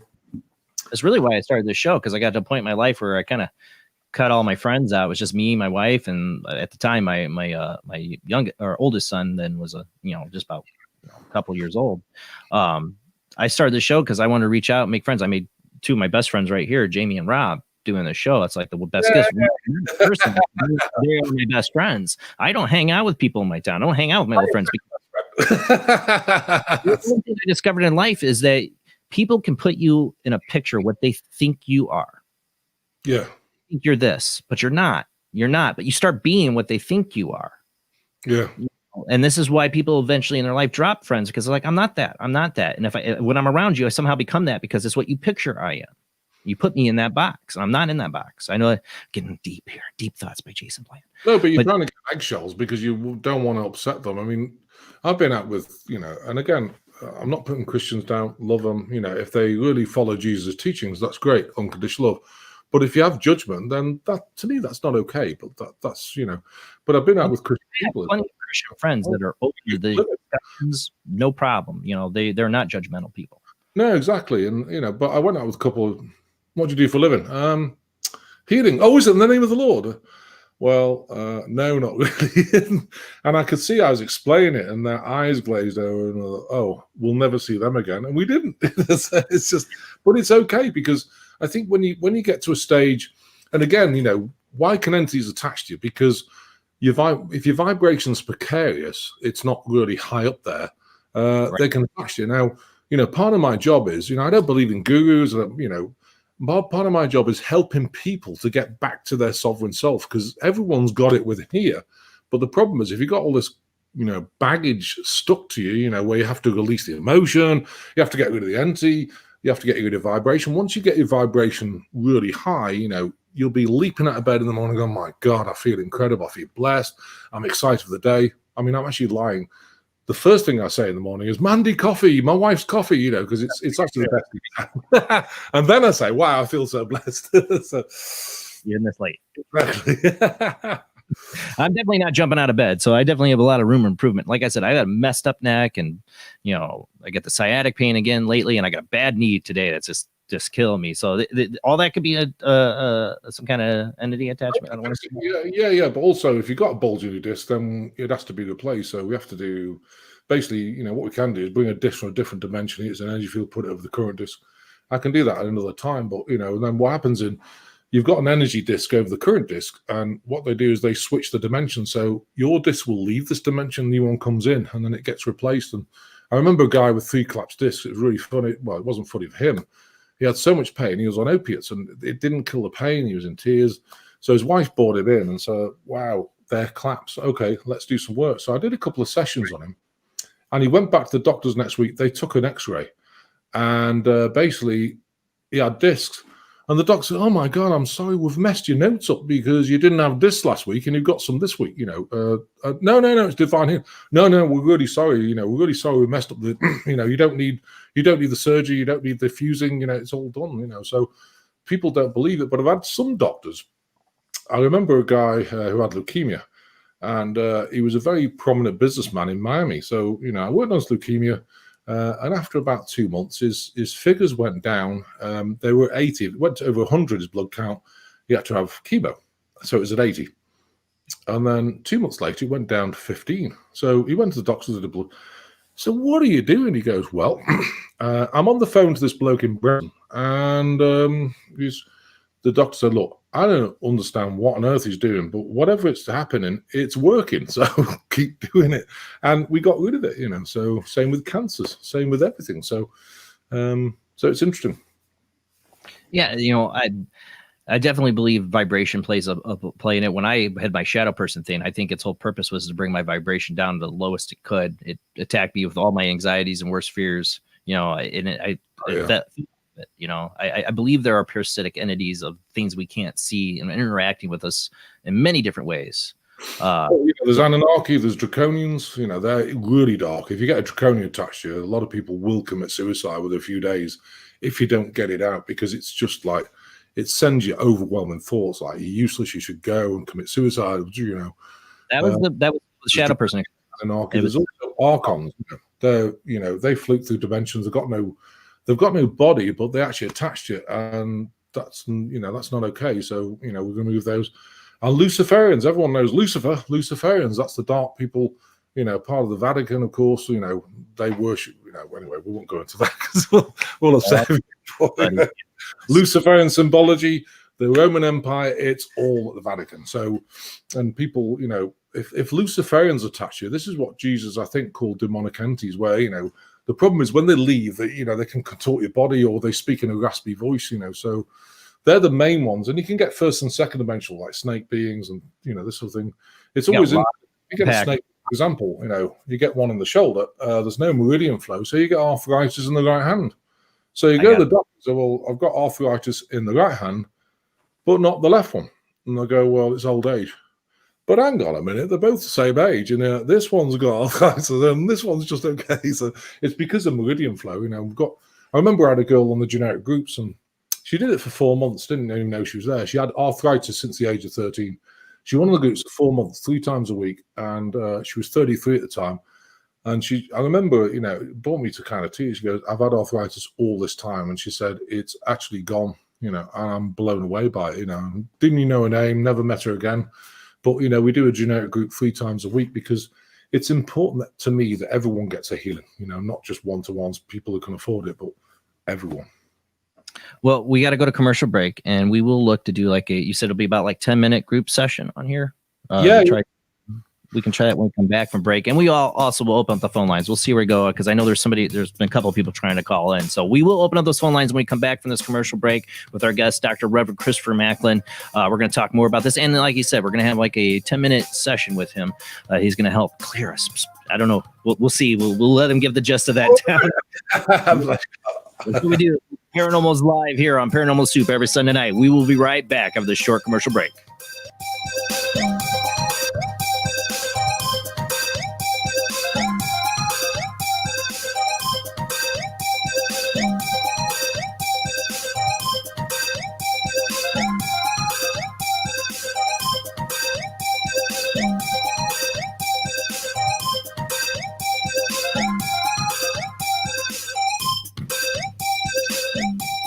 He is conducting an experiment into the combined effects of sensory deprivation and hallucinatory drugs. The subject of the experiment is himself, and the experiment is out of control. Ken Russell's Altered States, a film that must not be missed, is in the West End now. Altered States, Certificate X. Do you wish for more paranormal and spiritual content? The Paranormal Chronicles magazine is a free digital magazine crammed with the very best in paranormal and spiritual articles and features. No sign-up, no subscription, just free reading and knowledge for you. Read today at www.paranormalchronicles.com/magazine.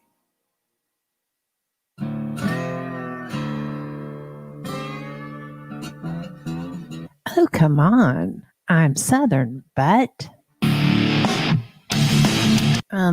Nope. That'll do. Hello.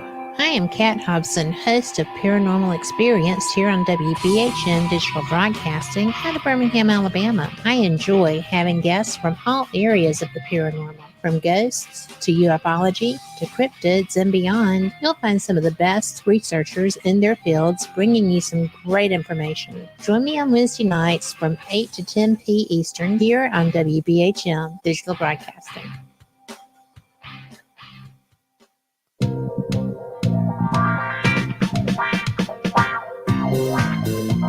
The night is alive. Join us and take a walk on the weird side when you tune in to the Kingdom of Nye, hosted by Heather Wade, the finest in late night talk. Listen live free weeknights starting at 9 p.m. Pacific time at thekingdomofnye.com, talkstreamlive.com, and the Paranormal Radio app. Wanna take a ride? Join us every Wednesday night at midnight Eastern Standard Time for Weird Wednesday, the live stream, with your hosts Jamie, the Living Dead Girl, and Rob, the Phantom, where we'll talk about all things paranormal, including zodiac, astrology, tarot card and oracle card readings, live ghost boxing and spirit communication, where we'll do voices from beyond the cold case files. So we hope you join us live on Facebook and YouTube every Wednesday night at midnight Eastern Standard Time. We hope to see you there. Bye-bye.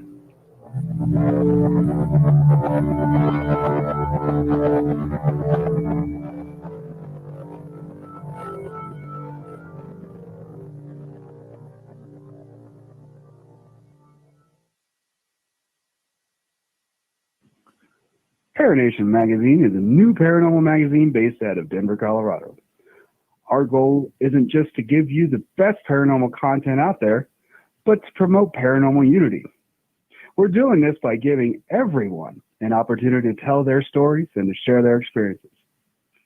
For more information, follow us on Facebook at Paranation Magazine and soon, paranationmag.com. I've Never Met a Dead Person I Didn't Like is the extraordinary travels of a young, alone, and broke psychic in the highly anticipated new book from internationally renowned psychic, medium, medical intuitive, and best-selling author Sherry Dillard. Critics have described I've Never Met a Dead Person I Didn't Like as an engrossing memoir, an empowering story of how a broken girl came to accept her psychic gift, a refreshing and fun read. I've Never Met a Dead Person I Didn't Like is available through Amazon, Kindle, Barnes & Noble, and wherever books are sold.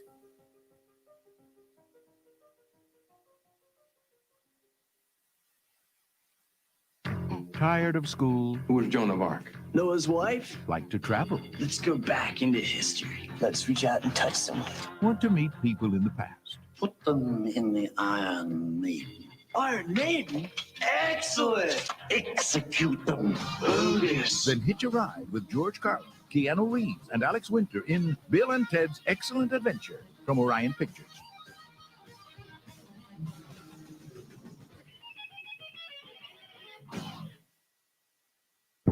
Are you intrigued by Paranormal Talk Radio? You'll love the new Paranormal Radio app from Talkstream Live.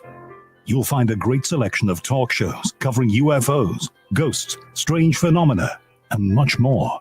Download the Paranormal Radio app now and start listening to the very best in paranormal talk entertainment, including the network you're listening to right now, the Paranormal Radio app, free in Google Play and the iOS App Store. But you could accept the fact that this city is headed for a disaster of biblical proportion. What do you mean, biblical? What he means is Old Testament, Mr. Mayor. Real wrath of God type stuff. Exactly. Fire and brimstone coming down from the skies. Rivers and seas boiling. 40 years of darkness, earthquakes, volcanoes. The dead rising from the grave. Human sacrifice, dogs and cats living together. Mass hysteria.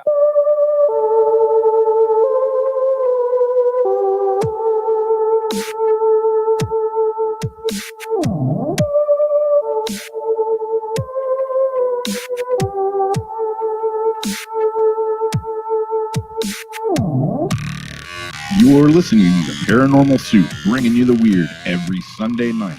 Call into the show and join the discussion.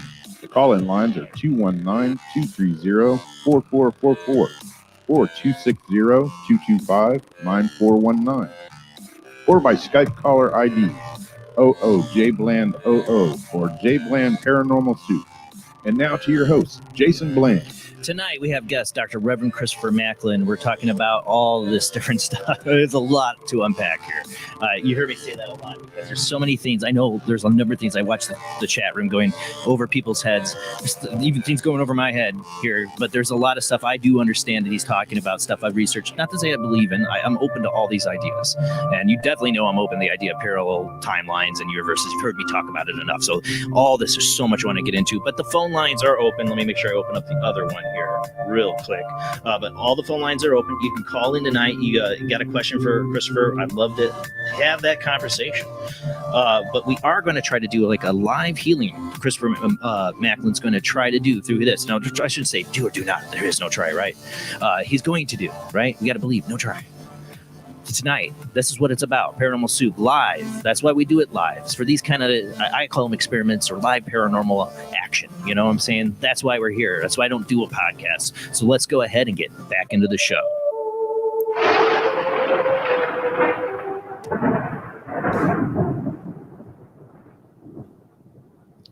Welcome back to the show, Christopher. Oh, thanks for having me. Bless your heart. Now, nobody. See, I had everybody calling in now. Now they're not. So we'll give it a minute. We'll see. Of course, I got to make sure I have the other phone line open real quick. I'm trying to get that one. Okay, it is open. Okay, phone lines are open. Call in, guys. We will take your calls. I don't know. I mean, do you want to start off this next commercial break? Do we want to try to do that 10-minute healing thing to start off? Yeah, let's do it if you're okay with it. Are you guys okay with it? And guys, if you feel anything, I'd love for you to call in and tell me if you've experienced anything while Christopher's doing this. So what do you need us to do? Just sit back and relax, and I'll do it. I'll do about 10 minutes. So I'll do enough things for 10 minutes just to give you an example of what happens. So don't forget, you've got to do a map of intent. We're going to ground ourselves first. It's a map of intent or a prayer. So if you don't like the word God, use what you like. Prime creator, goddess, God of all it is, and, universe, Yahweh, whatever you like. So when you sit back and relax, and I want you to say, I'm going to get you grounded first. I am of God. I ground myself to the earth. And I accept this healing for my highest good. Right, the first thing I want to do is remove remote viewers. What are they? Well, as you try and get spiritual and get your vibration up, so these things watch you. And by watching you from the fourth dimension, you feel as though, hang on, someone's watching you, or you feel discombobulated. It feels like going for an examination the next day and you haven't revised. So when I say dear God this time, talking to the Melchizedek beings. Okay, dear God, for everyone on this call or this in the future, I command and remove all remote viewers from their life, infra levels wide, infra levels high, through all space-time continuum in every dimension.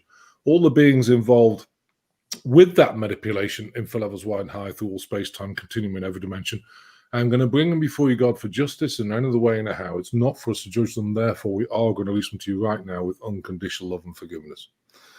Right, so because there's a lot of people on this, what we do is we put you in a portal and bond it into Merkaba fields. So what does that mean? Well, it means you're in a sacred space. Because there's a lot of energies going through this facility, it's important to put you in a sacred space. So let me just do that. Ultimate dimension, 8 portals around each person on this call and less in the future. Close off for Ethan. Dear God, I command 27 Easter Merkaba fields around that person with their sacred point in the center of the Merkaba fields, bonding the portals to those Merkaba fields and program the blueprint of that person's DNA and the keys of Enoch so as not to allow anything except for the highest good to enter. So what we're going to do first is we're going to remove any attachments. So if you like, before we said on the show, if you've got an Anunnaki attached to your draconian, they sit in the abdomen, so the abdomen's bloaty. They create IBS and problems with the intestines, like diverticulitis and leaky gut, because they paralyze your intestines from the end of the rib cage down. So as your food goes down, it backs up, you feel blur, it burns holes in the intestinal lining. So we're going to remove them. They also affect the kidneys and the liver. So removing those now, so you're going to feel a drawing sensation. Because that beings are coming in and escorting them out of the body, you can feel a drawing sensation from your torso out through your tummy button right now. If you've got a first and second dimensional entity, scarab beetle type things or whatever, octopus type things, you're going to feel a lightness somewhere in your body. They're going to remove those. Now, if you've got a second dimensional snake being in your body, they normally sit in the left or right shoulder, left or right hip, left or right breast. They're removing those, so you're going to feel like a spirit snake being pulled out, like an unraveling. Now, if you've got an archon attached to you, they're interdimensional beings. They're very cheeky and they're very low vibrational. So when they attach to you, it's negative energy attached to you. So we're removing those now. You're going to feel a drawing sensation of negative energy releasing from your body. And here's the final one, Luciferians. If they attach to you, of course, they're very snarly. So as they leave, they're going to get pretty upset. And so they're going to get very snarly, speak in a raspy voice or contort your body. So they're leaving them now. They're escorting them out now. We're going to send them all back to God, up to the ultimate dimension with unconditional love and forgiveness. So what I'm going to do, the Melchizedek beings are replicating this in your sacred space. So we're going to suck out all the residual vibration left in the abdomen from these things. So we'll put an esoteric pipe through the tummy button, bag around the abdomen. As we suck out, we're going to do it 4 times. Your abdomen's going to feel lighter. If you feel a little nauseous, we'll do a little bit of work on the intestines in a minute. So abdomen should be getting lighter.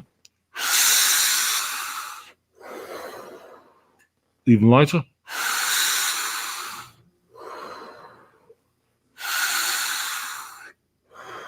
So you might feel a little nauseous, might feel a little bit gurgly going on because the intestines are shifting in vibration. Right, so there's 2 types of people on this call. People with spirochetes and nantet, people without. So if you've got spirochetes and nantet replicating your body, HIV, Agent Orange, Lyme, Morgellons, or the other thing that's happening now, weaponized system, then we're going to give you tachyon or space-time continuum energy. For most of you on this call, without that replicating your body, you're going to feel warm, tingly in the abdomen. So it's going to get warm, tingly, probably a little bit gurgly. You guys with spirochetes and nantet, we're starting tachyon energy. So you're going to feel very electrostatic. It's a very different energy. It feels very buzzy, staticky feeling. Starts off subtle. It's going to get stronger. Then it's going to plateau. And get to a level and sit there.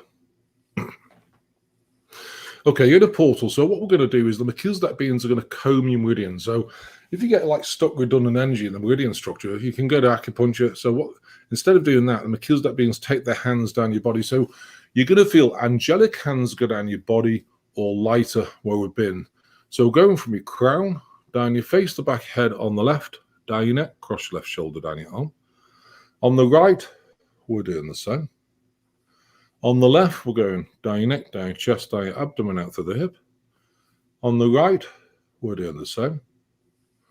On the left, we're going from your hip down your thigh, over your knee, down your calf, out to the foot. And on the right, we're doing the same.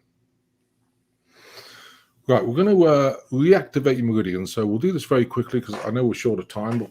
But, so the Melchizedek beings put their arm just above your crown, vertical barrier of energy, they sweep it down. So it feels like a wave. Now, it reactivates the meridians. The quicker you feel it, the more open your meridians are. Like first, second, or third time, fairly open, 8th, 10th, 15th, fairly closed. And it reactivates them. So head to toes, 15, 14, 13, 12. Should be starting to feel it soon. 11, 10, 9, 8, 7, 6, 5, 4, 3, 2. Okay, last one. Right, so you guys without spirochetes and nantet, we're going to give you energy from the ultimate dimension. It's pretty powerful, so you're going to get pretty spacey, warm, tingly, or really relaxed. And people can actually fall asleep, so but should be getting pretty spacey.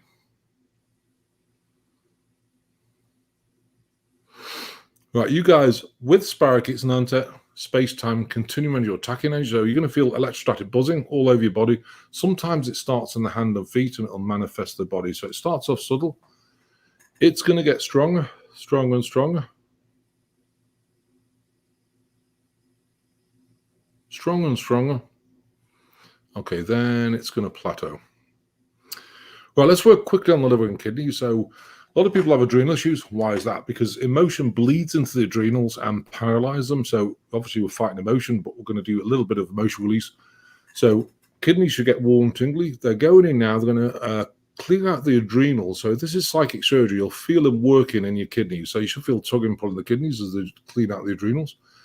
If you've got a kidney stone, left or right kidney, or both, they're going to break that down. So you feel tugging, pulling there.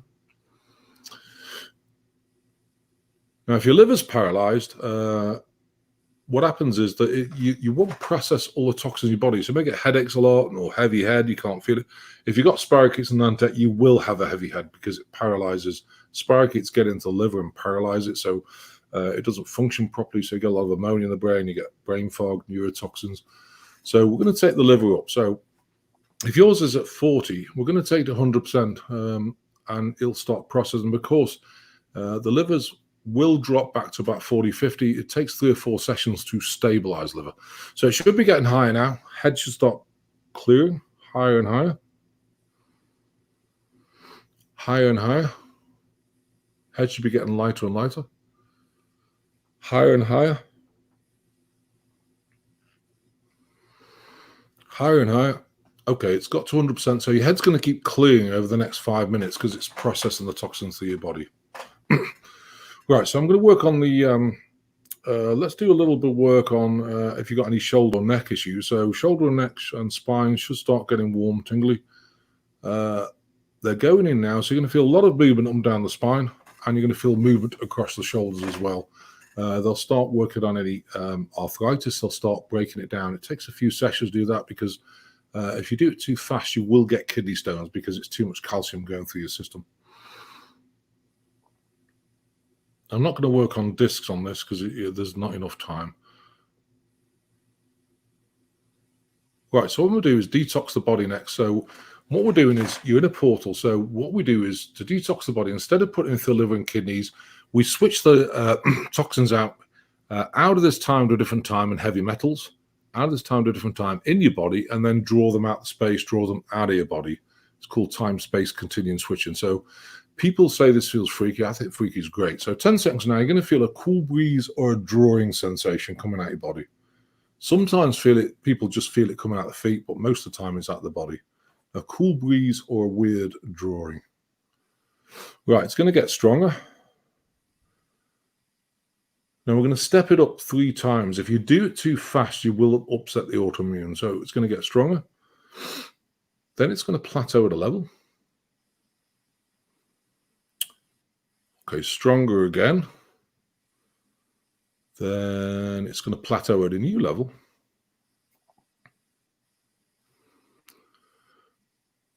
Stronger again. Then it's going to plateau at a new level. I'll keep that running, that detox, for 24 hours. It really is good.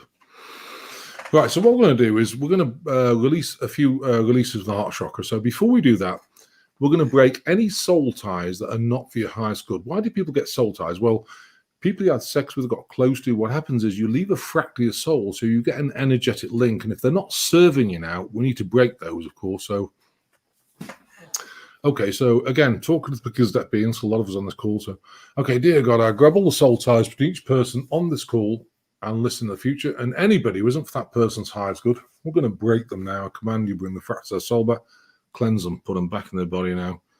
Thank you, God. Send you unconditional love, so be it. So you might feel a shift, a few tears.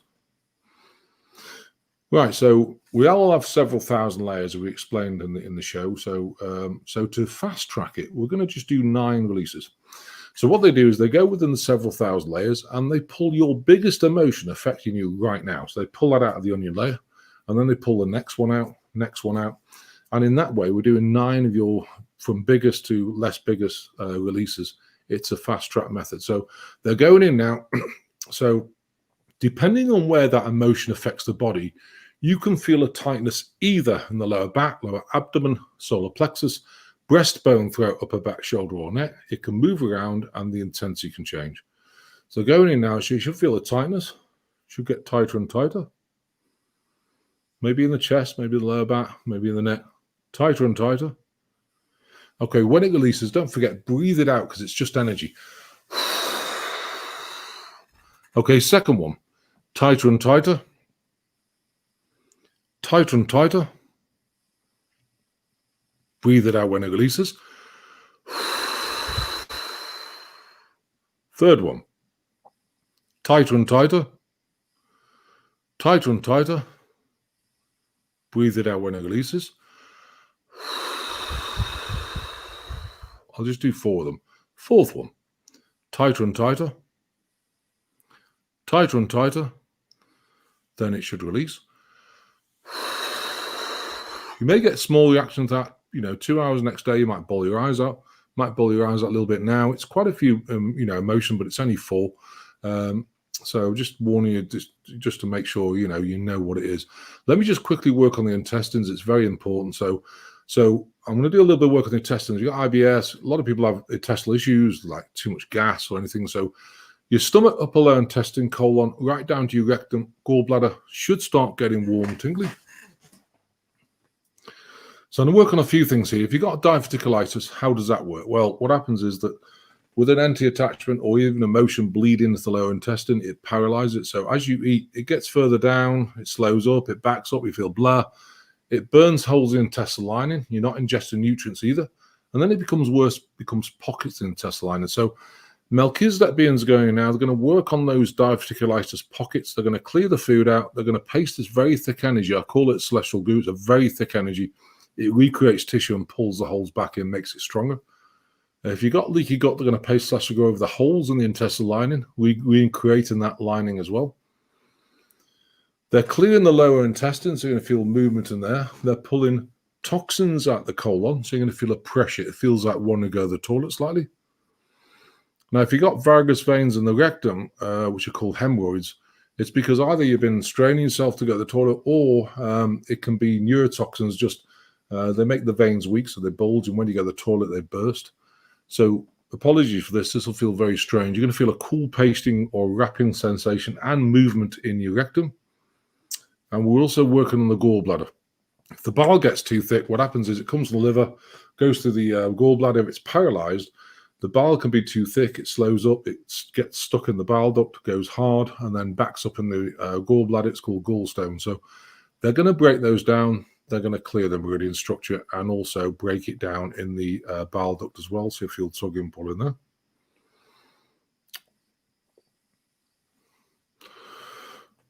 Right, so I'm just to do a bit of protection. So for everyone on this call, and then that's it. Just gives you a demonstration. I hope everyone enjoyed it. So, okay, dear God, for everyone on this call, all this in the future, I command that we create a sphere of ultimate dimensional unconditional love around each and every person and their Merkaba field to protect them from any negative entities, fractals thereof, manipulations, and transmissional frequencies that are not for that person's highest good through all space-time continuum.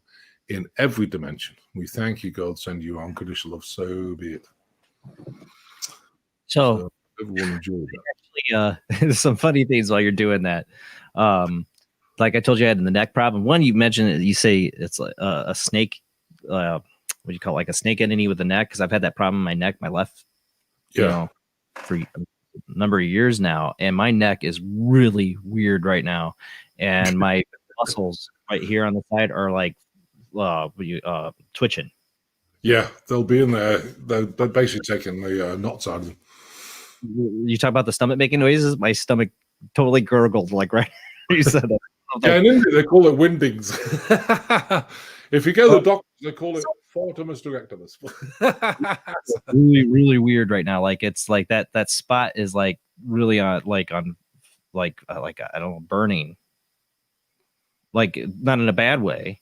No, it's like a relief. Sometimes you get a relief burning, but to do the disc, I can take care of that disc, Jason.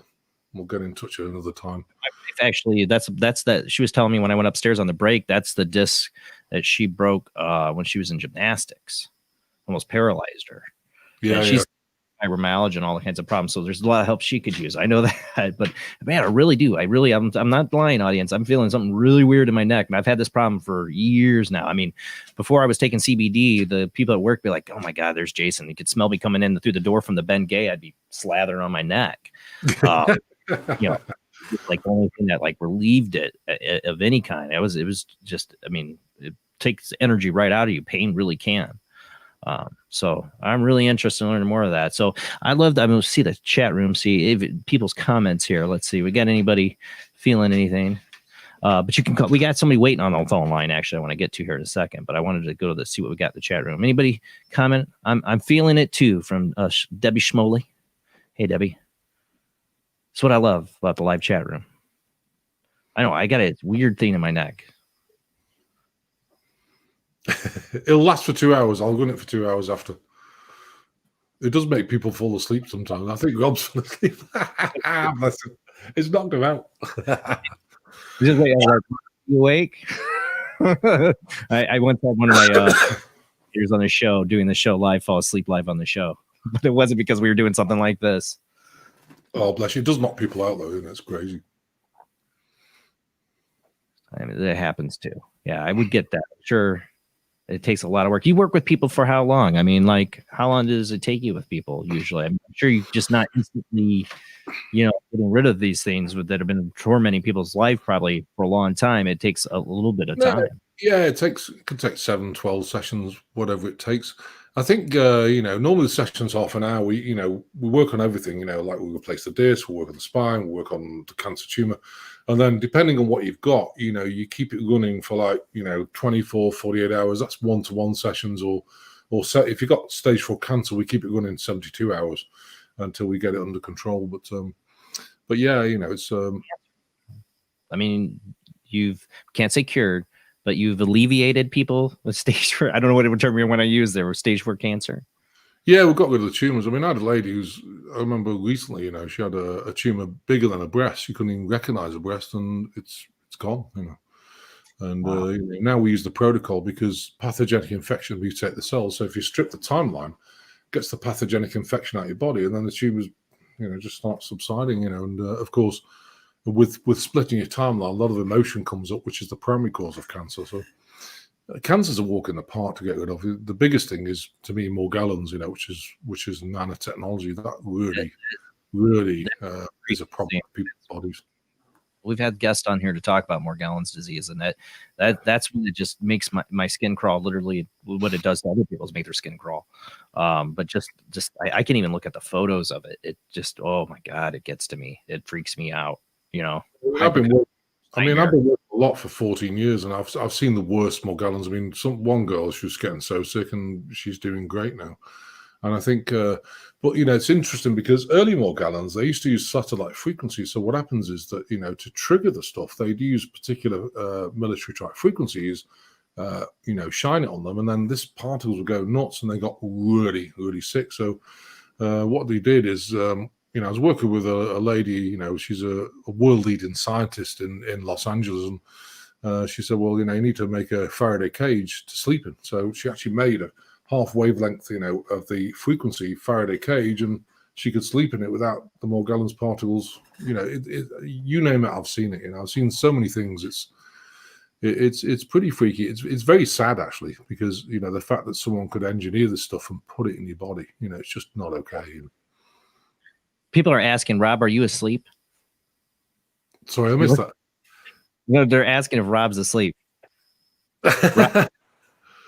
He is. He's had a really, he's exhausted, so it doesn't surprise me that he fell asleep during the meditation. I tried to message him. Oh, there he is. Oh, you're muted. Mute yourself, Rob. Yeah, he was talking about going to sleep, man. I was out. At least you were muted, unlike the last time this happened on the show, and we had live snoring on the show, and I'm like, who's snoring? That was years ago, but still. Oh my God. So how do you feel, Rob?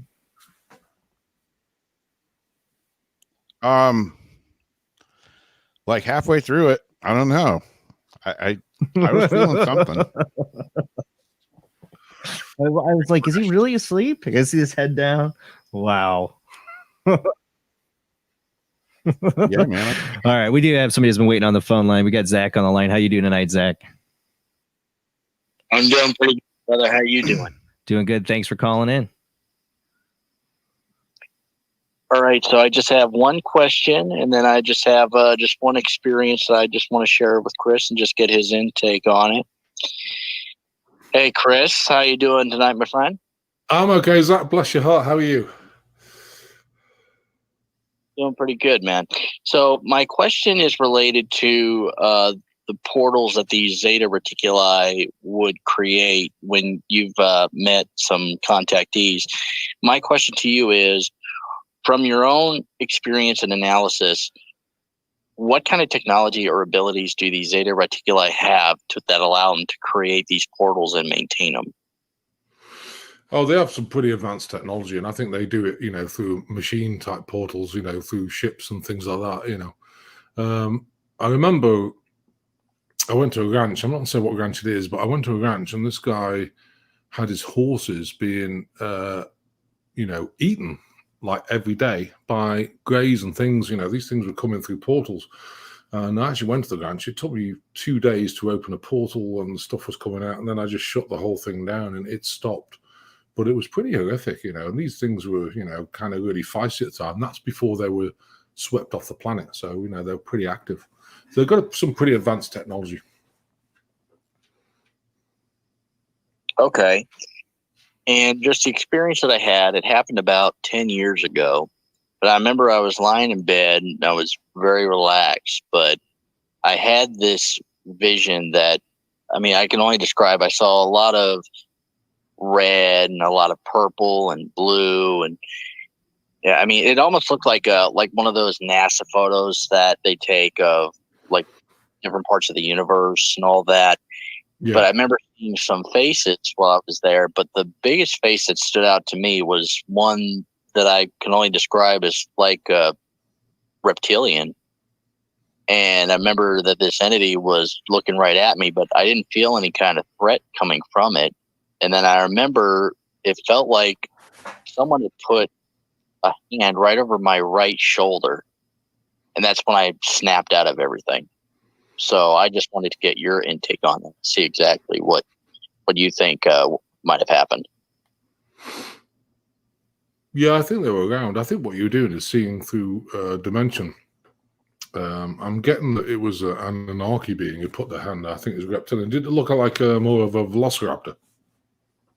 Like things standing up? Didn't look like a velociraptor, I would say. I guess you can say, I'm not sure if you're familiar with the show Land of the Lost at all, but it looked like, the reptilian beings over from that show looks very similar to that, but instead of having lizard-like eyes, they were very human-like. Yeah, that's a reptilian hybrid. Yeah, I think it's connected to the Anunnaki because different strains of them. Some of them are very lizard-like, some of them have human-type eyes. And there's different strains of them. So I think it was Anunnaki, and I think you were looking through probably through a portal at it. In the fourth dimension, is what I see. All right, cool. Well, that's all that I had. Thank you so much, Chris, for answering my question as well as giving me your interpretation on the event that I had, man. Greatly appreciate it, and I love hearing everything that you're saying, man. Oh, bless you. Thanks for coming on. Thanks for your support. Bless you. Thanks, Zach. Zach, did you feel anything while he was doing the his healing? I was actually, and I was focusing in particular over on more of my digestive tract, especially because I do have issues over with my gallbladder, and I've had some issues in the past recent days as well regarding my rectal area. So I definitely felt something for sure and around that area. And my fiance also, she's next to me. She was also participating in that as well. So I'll have to ask her if she felt anything. Who knew we were going to get on Paranormal Soup and talk about our rectal areas, but this is going to go. Thank you, Zach. Love you, buddy. Absolutely, my man. Everybody have a good night, all right? You too. But no, my neck does feel weird. I didn't have anything. I do have that issue, but I'm going to get into that. But I didn't really feel anything there. For right now, the big thing for me is my neck, and it is twitch. I'm like, it was really during it, like going down my shoulder into my arm, all that, the whole muscle's twitching, like something was letting go. It's still there. I still have my neck. I can still feel the neck problem, but it's like weird feeling right now. I don't know. It should. You were passed out, actually. Man. You're probably getting a heavy dose of something. Oh man, 2 times now I've had a co-host pass out on me. I was the first one. Oh no, that's 2 times, and I forgot about Jamie too. Yeah, so that's But Jamie, you can fall asleep on about anything. You and my wife both. You don't count. You don't count.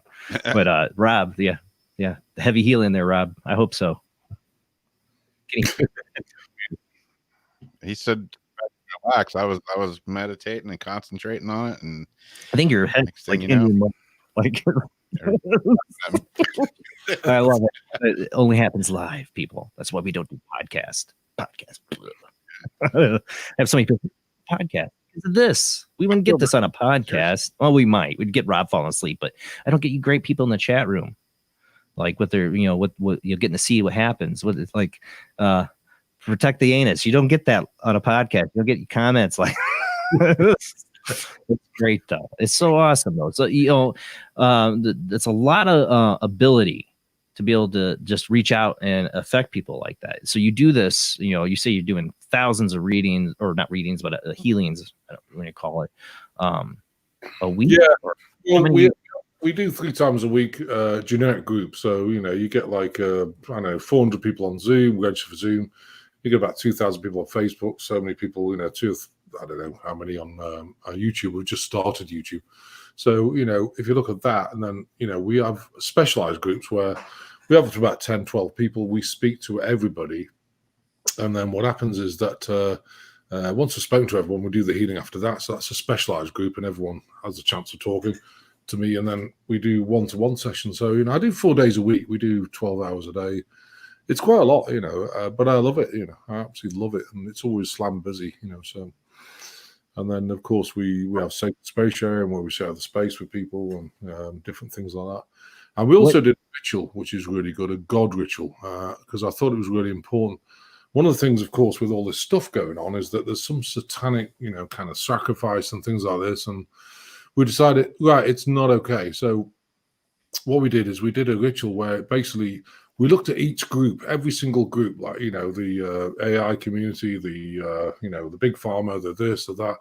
And what we did is we brought them all before God. So, we did and we had about 1,200 people registered. We only had 500 people online, but I'm hoping to get more next time. So if you want to be part of it, please be part of it. It's just, it's a podcast, and we just go through the whole thing together. And it's just a map of intent to bring these people. And then we reinstated it for 120 days every day. That has made a difference. I really believe it because, it's my belief down here, because it's gone so south and there's so much happening. I think you need, ether intervention. You need God intervention or, planet intervention to help rebalance it. And I think, that's why star seeds are here, because it's our job. You're stuck here. It's up to you to, hey, guys, we need some help. So let's pull you down here. Because if you don't ask, they can't do it, because it's free will. So it's really important. So we did that, and it was really powerful. So we've done it twice now. So we'll be doing it again in, I think it's October. The 120 days are up, so we're going to do it again. So that was pretty exciting. So do they get this on the globalenlightenmentproject.com? They can tune into this, or they just go to Facebook and your YouTube pages to tune into this? And what time? YouTube, or they can go to Global Enlightenment. They can register for the actual healing itself, and whatever way you want to, whatever way you feel. My neck feels really, really weird. So That's amazing. Always, all my life, Christopher. I really related to Indiana Jones as a kid because of his fear of snakes. Because I've had an innate fear of snakes since I counted this blue racer when I was like a kid on my bike, and ever since then I cannot even be around a gardener snake. And when you tell me that I might have like a snake-like entity in my neck, freaks me out a little bit. It reminds me. What was the guest, Rob Beanie? Was it Dr. Christopher Palmer? Was it? Or I know last name was Palmer. Remember, he talked about the science, or the science of spiritual possession was his book. I have it on my bookshelf somewhere. But he talked about very similar concepts, what you're talking about here. And they would do healings kind of similar. But they lay like these energetic beings from different dimensional things, like lay eggs in your energy field, really creep me out. Oh, snake beings do for sure, and it's important, that I think the whole thing about these beings is that, to combat them, what you've got to do is release enough emotion, get your vibration up there so you feel really strong. Right, let's take on the world, because my whole job is to get people back to their sovereign self. So, and it is a I don't like to say the word war. It's a spiritual battle between them. It's a spiritual battle because they try and, mess with you. They try and ride through emotion. As you process emotion, they'll do anything to drag your vibration down. So it's up to us to keep doing it. And say the prayer of protection, which is that thing about, a sphere of ultimate dimensional unconditional love around me to protect me. You need to do that, once every 2 hours or whatever to make sure these things don't get back in until you get your vibration really high. That's really important. 20. Otherwise, they will reattach. Well, I don't want to think I have a spirit. The idea of having people, it freaks me out to think you have attachments or things like energy, but I believe it. I do. I've had enough experience to do, and it just freaks me out. But these things could be, just a part of the natural environment or science we don't understand of a level of energy and things, the way that interact with us. But my biggest thing I worry about, like an attachment, is I remember being I guess it's just the fate of being a teenager. You don't worry about crap, and you think you're invincible, and you do stupid things. Or I'm an adult who worries about everything and has super anxiety and feels like the hammer's going to come down at any minute and just destroy everything.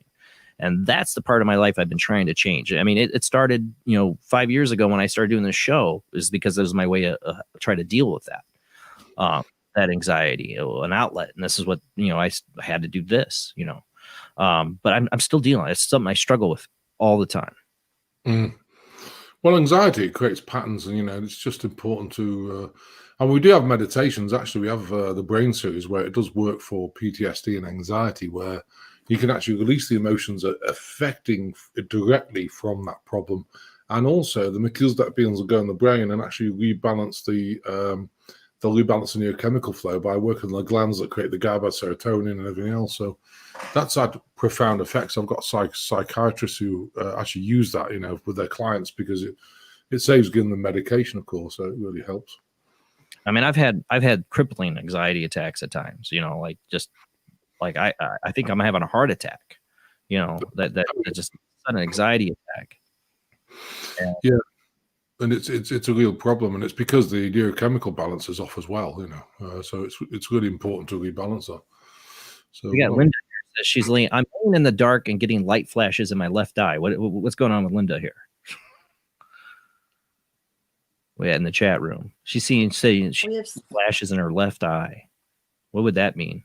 We have several people that said that they didn't want to come back. from the healing. Yeah, I was. Yeah, I didn't want to come back either. Flashes in the eye. Sometimes that can be they might be seeing some of the beings, because sometimes I remember working on a lady. I'll give you an example. So I worked on this lady, and what happened is that she had really bad leukemia, so she was about to pass. So what happened is that worked on it. She said, "I can see this big white light." I thought, oh, blimey, you're kidding. And what they're doing when people are due to pass, they open a portal so they entrap the soul and bring them over to the God realm and things. So she saw the big light, I know I didn't tell her. I said, oh, it's just God stuff, don't worry about it.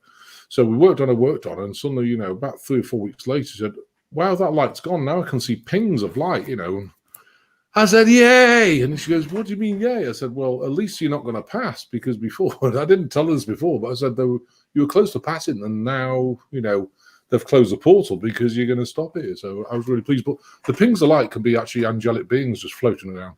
You get pings, different things. I'm sure my wife's still up while they're watching. She knows. I've seen that so much throughout my life. It started in my early 20s. Me and the cousin, actually, we grew up like brothers. He's a month younger than me.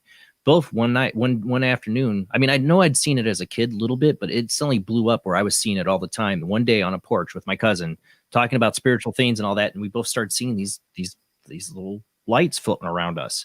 And I have times where I will see them just floating around me, and I've seen them floating in and out of people's heads. And they're just angelic beings floating around saying, "Hey, we're here," And you can always tell because they're just pings of white light, just all over the place. It's pretty amazing. And the more we talk spirituality, the more that, hey, let's go down here, because they love it. And flash and see like a shape, like a square, triangle. What does that mean? Which one? I'll see the flashes of light sometimes burst into a shape. Like I get a flash image of like a triangle or square or circle sometimes. Just basic shapes sometimes that comes out of them too. Or it's something in the aura field, or I don't know. Yeah, it's kind of sacred geometry. It's sacred geometry is what the whole universe is made of. So I think sometimes they burst and they show the sacred geometry and things. So That could be a circle, which is, a sphere or circle is an infinite pyramid. And then you've obviously got triangles, pyramid shapes and different things. I always wonder if there's a meaning to that, or am I seeing something, or is it something trying to tell me something? I never figured it out. But ever since in my early 20s, when I started seeing this, really seeing it, I still to this day don't understand it. And I've had other people tell me, oh, that's it's a gift to get to see the that spirit or what, these are beings. I've had people tell me, I'm like, I don't know what they are, just little balls of light I see flying around. It's no, really... they're angelic beings, and I think the sacred geometry, they're I don't know what they're telling you something. I've not seen that before. So are they telling us? I'm not sure. I'd have to look into that one. I'm not sure. It could be because, if they're in a portal, sometimes, you can see sacred geometry. I remember opening a portal. Obviously, most portals, when they open, are spherical. But, going back to that ranch, I kind of went to that ranch and Zeta Grays were killing the animals. And anyway, when I opened the portal, it was a sonic boom. And I'm not joking. I mean, he said normally the portal opens in ground level, and now they know what I'm like. So, I'd go walking through the thing. And also Actorian Craft, we have 3 watchers who watch us all the time as Melchizedek beings, because they're kind of watchers, they protect you. So they showed up, about a mile away.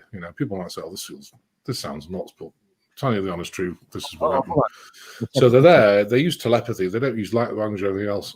All off-planet beings use telepathy. So they were talking to me, and I said, well, why are you guys here? And they said, were you watchers? Oh, okay. So they were Actorian. And it's funny because the craft were going in 1 to 3 and then 1, and they sat there 40 minutes. As soon as the sonic boom happened, they appeared. So this portal appears, and they did it about, I think it was probably about 600 feet in the sky or 300 feet, something like that. And I was just watching it, and stuff was just falling out of it. It was incredible to watch. And anyway, I wanted to actually open it, near the base, so I could actually walk through it. But obviously, they had a different idea. So, but it's just interesting. But a lot of sacred geometry with all this stuff, including pyramids. Was this Skinwalker Ranch you were talking about? Because you said ranch that you saw these craft. Yeah, I went to a ranch. I don't want to say where it was, but it was a ranch, and I went to it, and that's where the craft appeared. And the guy was having trouble with Zeta Grays.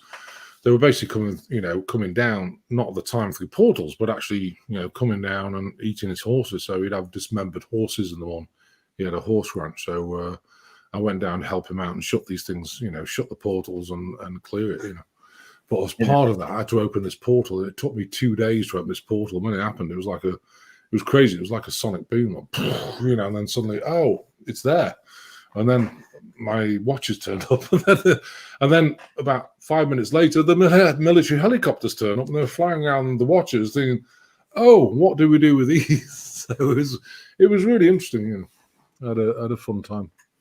So but there's a lot going on there because, I mean, oh my God, so many different things you're talking about there. So a guy, you were helping somebody who was his ranch was being having Zeta Grays come and mutilate his animals. Yeah, they were eating them, So they just, found them dead, and bits of the animal disappeared. So, do you have insight to why they do that? Why mutilations happen? I think a lot of it's.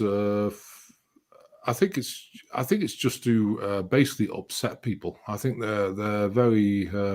They know what really bothers you, and so they'll come and do something to really upset you. And his was, he loved horses because it was his horse ranch. They're not the most pleasant of beings. Again, I never judge any being; they do what they like, but not on my watch. It's not okay. And if they're, it's the same with this, Galactic Federation, which I chair. We sat with the people. We discussed about violation versus education, and it was decided, okay, let's sweep. It's the first time they've swept anyone like that off the planet, because it's not okay stealing bits from people's bodies. It's just not okay. So, that reminds me. But Star Trek fans, whenever people talk about like a planetary federation or galactic federation, I always think of the Prime Directive. That there has to be some set of rules of if a highly advanced civilization was watching over us, not to interfere. Is that kind of what it is? They're protecting us, or yeah, and that's why there's so many strains of beings there, because you've got to make sure that like say it's very easy. You can't interfere with humanity's free will.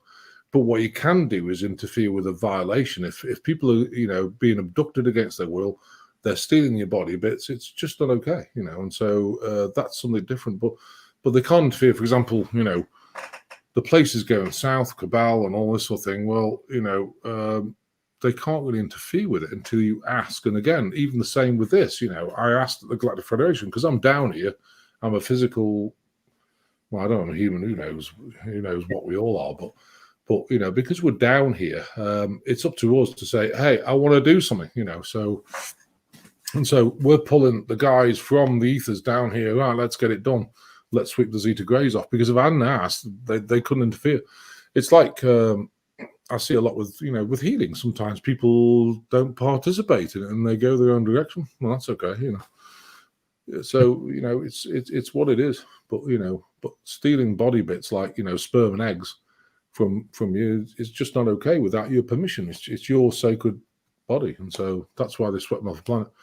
But people, some people say, well, hang on, but if a reptilian attaches you, that's a manipulation, or that's a violation too. But it's not, because if you know they're going to be down here before you come here, then it's up to you to learn, okay, this is what they do, this is how they do it, and here's how to get them out, But they're not stealing your body bits, they're just attaching and manipulating. That's different. You know what I mean? So it's a manipulation, but it's not a complete violation. So there's a lot to unpack still. All this, there's so much. So with so like, I don't know if I want to go to the reptilian thing or if I want to go with like kind of the Zeta. What do I want to pick? So so they kicked the Zeta Greys off the planet because they've been messing with us for like 3 years ago. Okay, so they're off. We're not getting the Zeta Greys now. Are they still? They're sadly starting to come through portals. So instead of being actually, someone said, well, how are they doing that? Well, they're opening portals, so they're still in, because they're not allowed to come into space time and manipulate it. So what they're doing is they're staying in the portal in their space time. As long as they don't come out the portal, they're not violating what they're not supposed to do. So they're very crafty. It's just what it is. That's why you're getting portals, and that's why if you ever go into your house and wow, it smells like draining, there's nothing wrong with your things, there's a good chance that you've got some portal open, either to the, Zeta Greys, the fourth dimension, or reptilians, or whatever. I have a question from what are the implants? Because I've had my friend Terry Lovelace on here, who's a alien abduction, experiencer, alien abductee. I mean, he's got some of the best evidence of alien abduction I've ever seen, including X-rays of implants. I mean, real deal. And they took those the implants out of him before he could ever have anybody touch them. But the X-rays to me are some of the clearest evidence that he had implants in his knee. What's up with the implants? Well, when they abduct you, what they do is they normally put 3 implants, and one's around your reproductive, one's around the heart to measure the heart, and one's just above the brainstem to measure brain activity. And again, they're transmitting frequencies. It's off-planet transmission, so they're monitoring you. Basically, they're violating you, monitoring.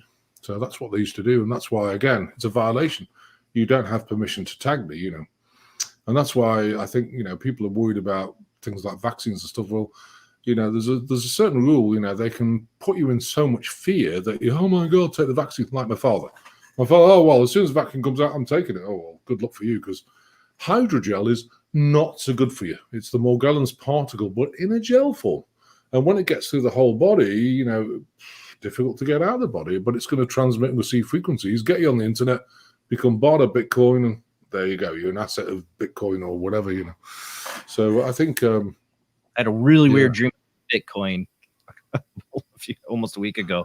I was like, what the heck? Like people were like going into these domicile communities to switch their currency over to like this Bitcoin thing. It was a really futuristic Black Mirror episode kind of dream.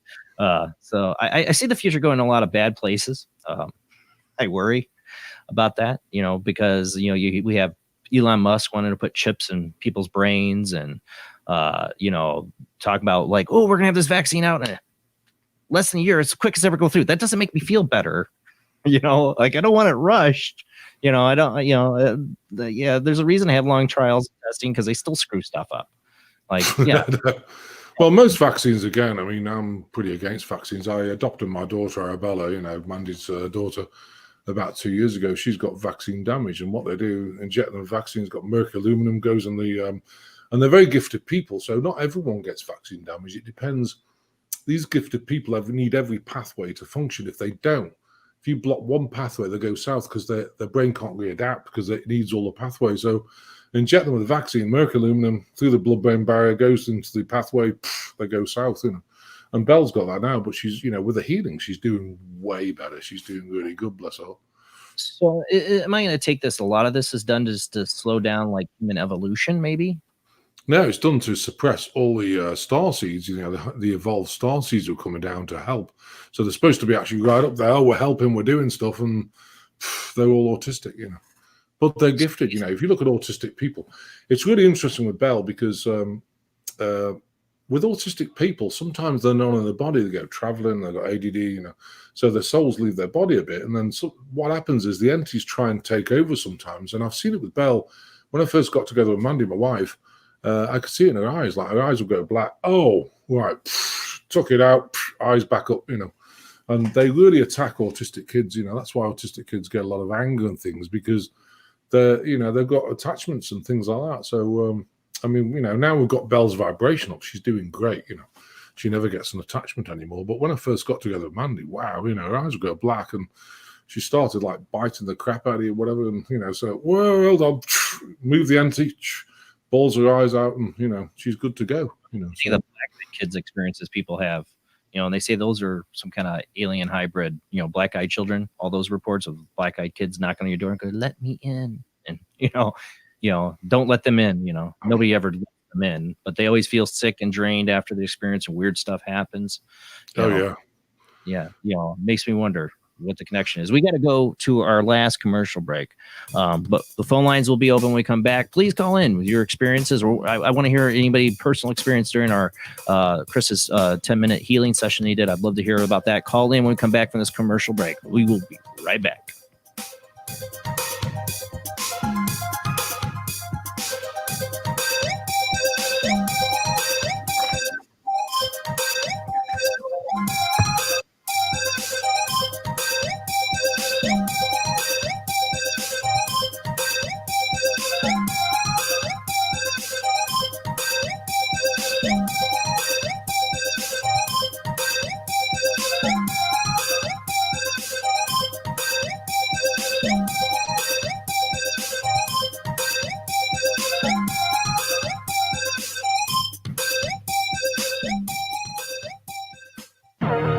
Intercepted transmission of unknown origin. Transmission? Out here? SOS. Human. Unknown. Alien. Certificate X. Exclusive engagement at the Odeon Leicester Square. Now. Any systematized transmission indicating a possible intelligent origin must be investigated. In space, no one can hear you scream.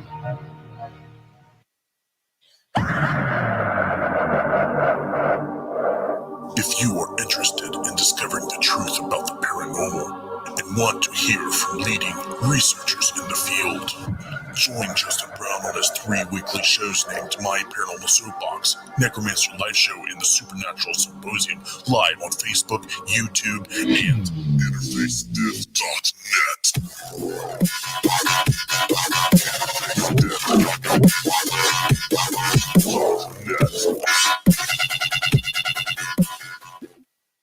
This is an APAC studio presentation. Hi, I'm Barry, owner-operator of Barry's Barometer Barn. Lately, I bet you've been lying awake at night asking yourself, how many barometers do I really need? Well, at Barry's Barometer Barn, we think you need more than one. Otherwise, we're going to go out of business. Remember, at Barry's Barometer Barn, we don't know the meaning of high-pressure sales. Come on, folks, buy another barometer. I'm trying to put my kids through college. I've got a family to support and a secret mistress who isn't cheap. Visit Barry's Barometer Barn, 000 Storm Drive. Come on, folks, buy a barometer. I'm Barry's older brother, Larry, and every time one of you people walk past the store without coming in, Barry beats me.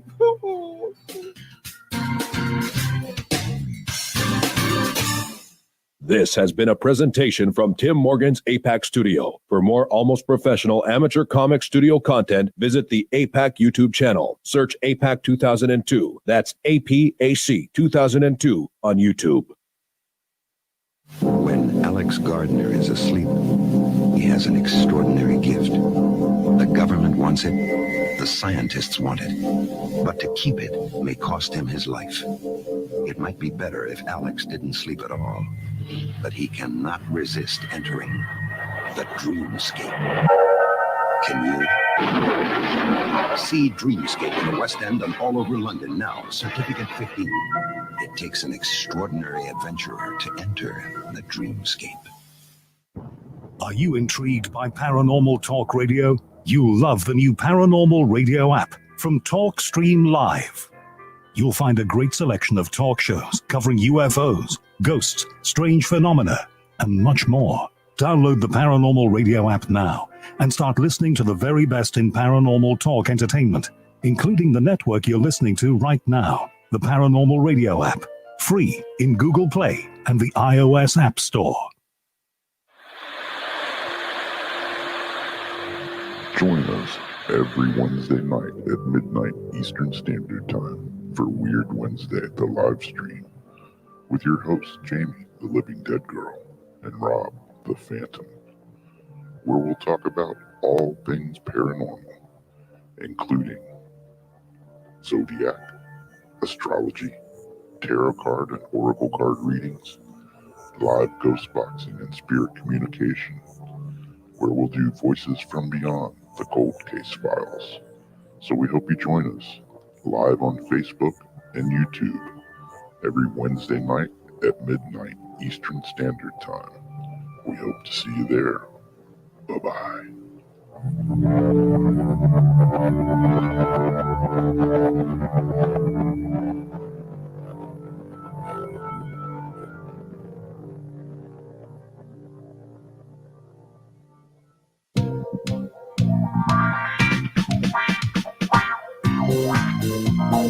The night is alive. Join us and take a walk on the weird side when you tune in to the Kingdom of Nye, hosted by Heather Wade, the finest in late night talk. Listen live free weeknights starting at 9 p.m. Pacific time at thekingdomofnye.com, talkstreamlive.com, and the Paranormal Radio app.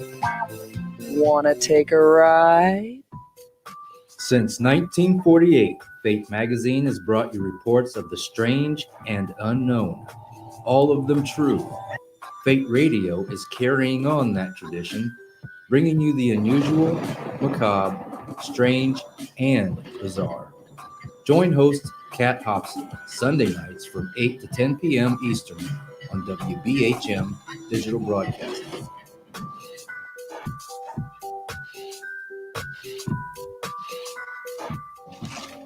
Heat 'em up. Do, re, Egon.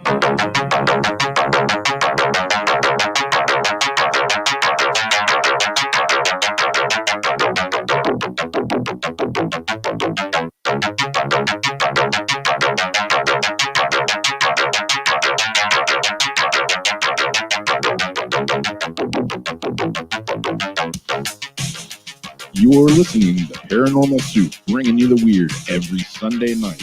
Call into the show and join the discussion.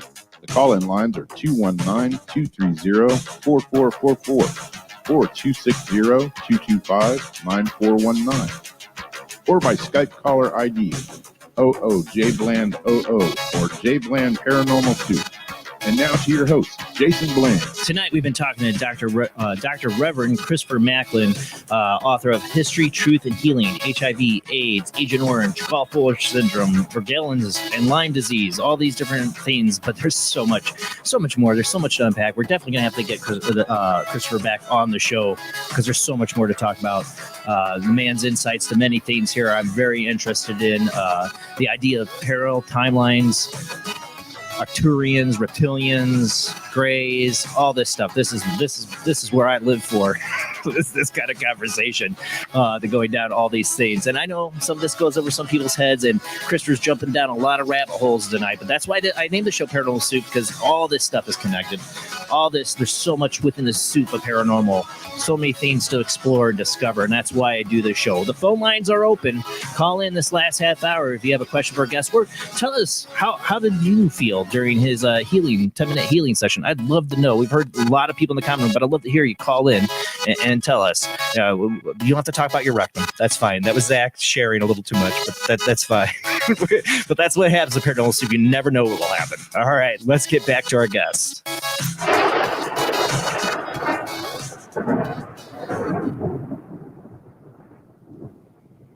Maybe some people are calling because they fell asleep like Rob.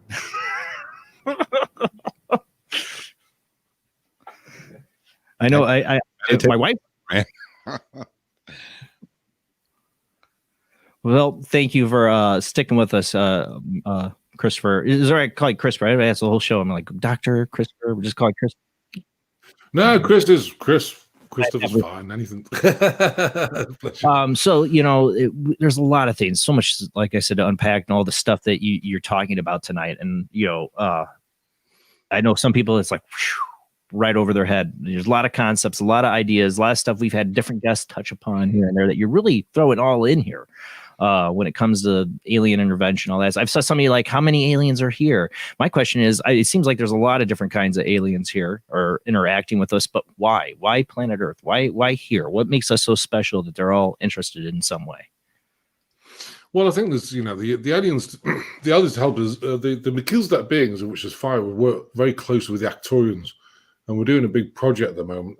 But they work closely with the Arcturians. But of course, we got Palladians, Atlanteans, Lumerians, Lyrians. There's different beings.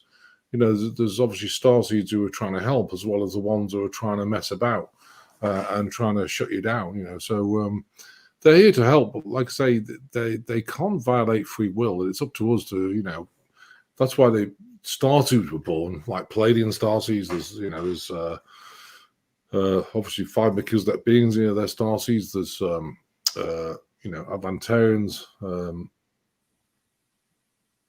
I'm just trying to think of the other ones, Andromedans.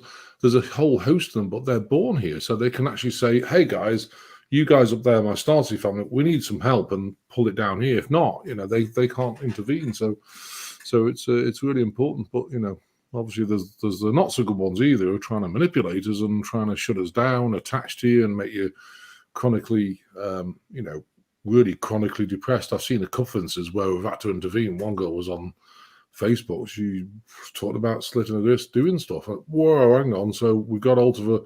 It took us 2 hours. Believe it or not, these beings were interfering. It took us 2 hours to get hold of her. So we could actually phone her, because a phone, we got a phone number, her phone went flat, they were messing about. But once we got to her, she had a draconian attached to her. We removed it within an hour. She was laughing and joking. Wow, it's gone, completely, the thoughts are gone, everything gone. So Royal here in the chat room is what I would say. He goes, I think they're here because they're extremely interested in our souls. And that's my feeling in it, that there's something powerful about the human soul that there has to be an interest in. Oh, yeah. Well, a lot of these, like Zeta Grays, they don't really possess much emotion. A lot of reptilians don't either. They're very emotionless. And I think, I truly think the human being, because the amount of DNA and, the way we're created is we're very loving beings. We're very different than a lot of these species. And so they take a real interest. They want to attach to you because you've got a lot to offer. We're pretty incredible beings, and we're very spiritual. But of course, the spiritual aspect, even with everyone's heard of fluoride, mind control drug. Well, of course it is. It's in antidepressants. It's really highly toxic. It's bad for your teeth. It breaks down the crystalline structure of teeth.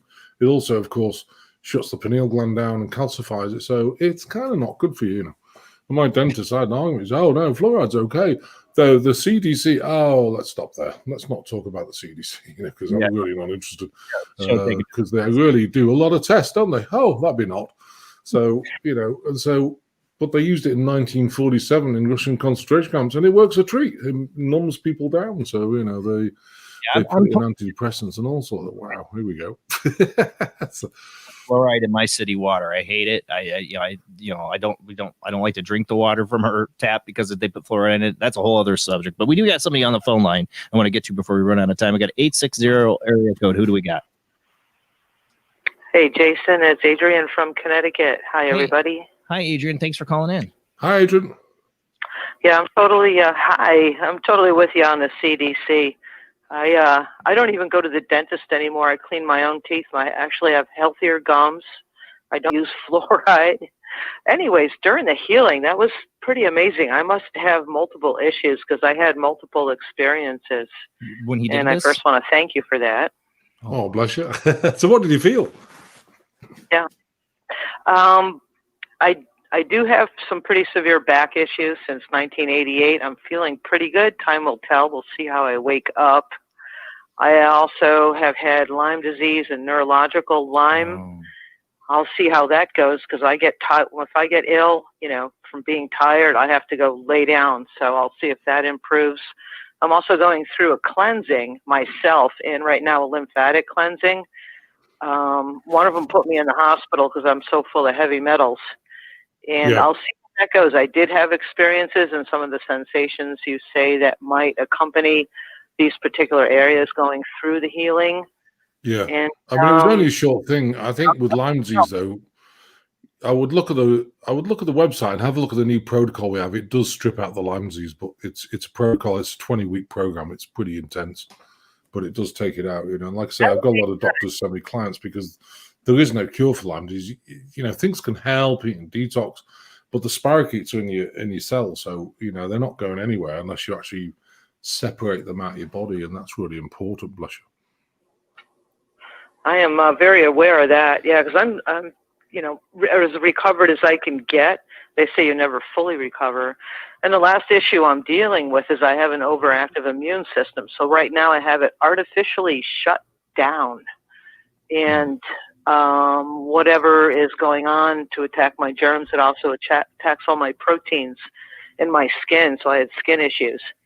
And I'll see if that improves so I can get off this real creepy medicine. It's a medicine they use for people who've had heart, liver, and kidney transplants so you don't reject them. So it's stopping my body from rejecting itself. But it's it's called mild chemotherapy. It's chemo. Yeah. It's mild, though. It's not like huge for cancer, but what they do, it suppresses the autoimmune. And so it's a mild form of chemo, I think, is what I'm getting. So. Oh, it is. Weird medicine. Day from 8 because I decided to do that because this stuff is poison, and I'm barely teetering on wellness. I'm starting to feel effects of it coming back, but I'm trying to fight it mentally, spiritually, and every other which way I can. Good for you, Bush. Okay. Thank you so much for calling in and sharing. Bless her. I still, like I said, I still feel really weird in my neck. So I hear you, but it feels like the muscles are trying to re-tense back up after that. It's weird. Yeah, it'll keep going for a few hours yet, so it should help. But it's not fixed. I mean, you need to probably do a little bit more. So, but we can get rid of that completely. Oh, I'd love that. Been dealing with it for years, and somebody like Adrian, they call in, Lyme disease and all, having to take medication to shut your immune system down. I mean, I've had skin issues. I've had, I haven't gotten tested, but I think I might have psoriatic arthritis because I have psoriasis and I have a lot of joint issues. And it, I mean, having your skin, like the skin issues, I don't know if anybody has psoriasis. It's so frustrating.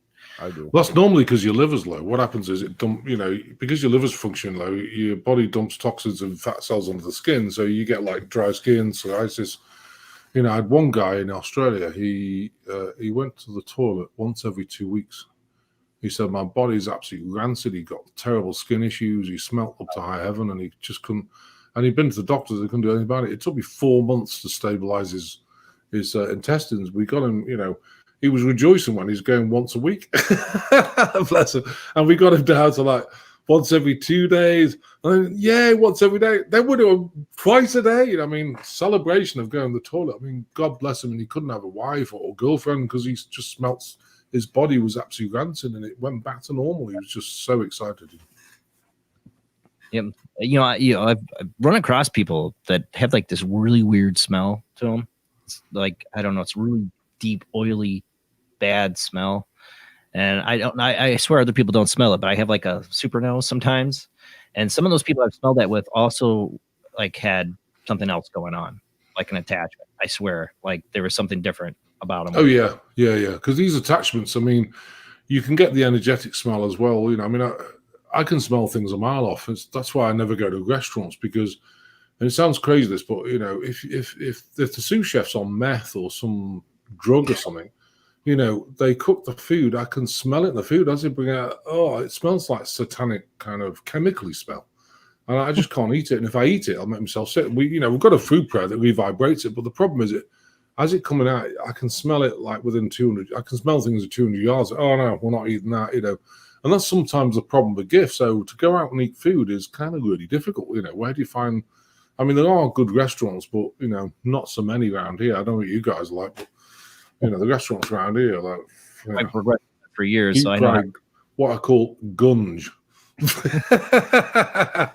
Yeah, what's on the menu? Oh, gunge. You can have gunge on a burger. You can have gunge on. It's all gunge. It's just awful. It's just, even if there's somebody's making your food, you're picking up on their energy. I can smell it. I can smell food a mile off, and I don't do very well with if they don't change.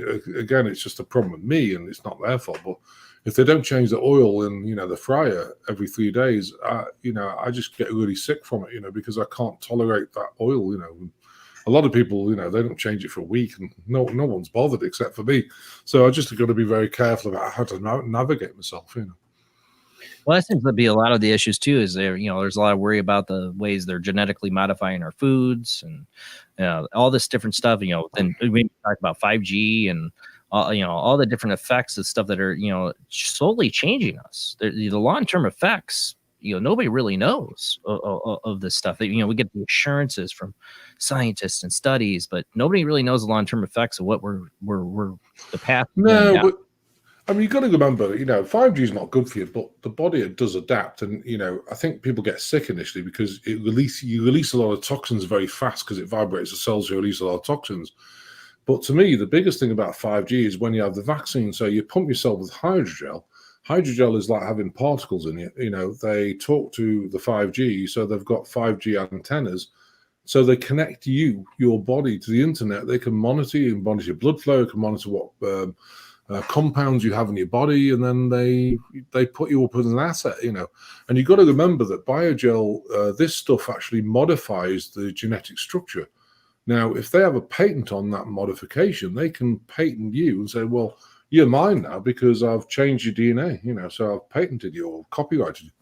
So I think it's kind of satanically nuts, but it is what it is, Well, like I said, we mentioned that Elon Musk wants to put chips in people's brains, and he like mentions Black Mirror. I'm like, yeah, Black Mirror, you should pay attention. It's all warnings not to do these things. But I see plenty. I mean, look at how more and more every step we take, and I'm admitted, I'm addicted to my cell phone. I use it. I produce a lot of this show right off my cell phone.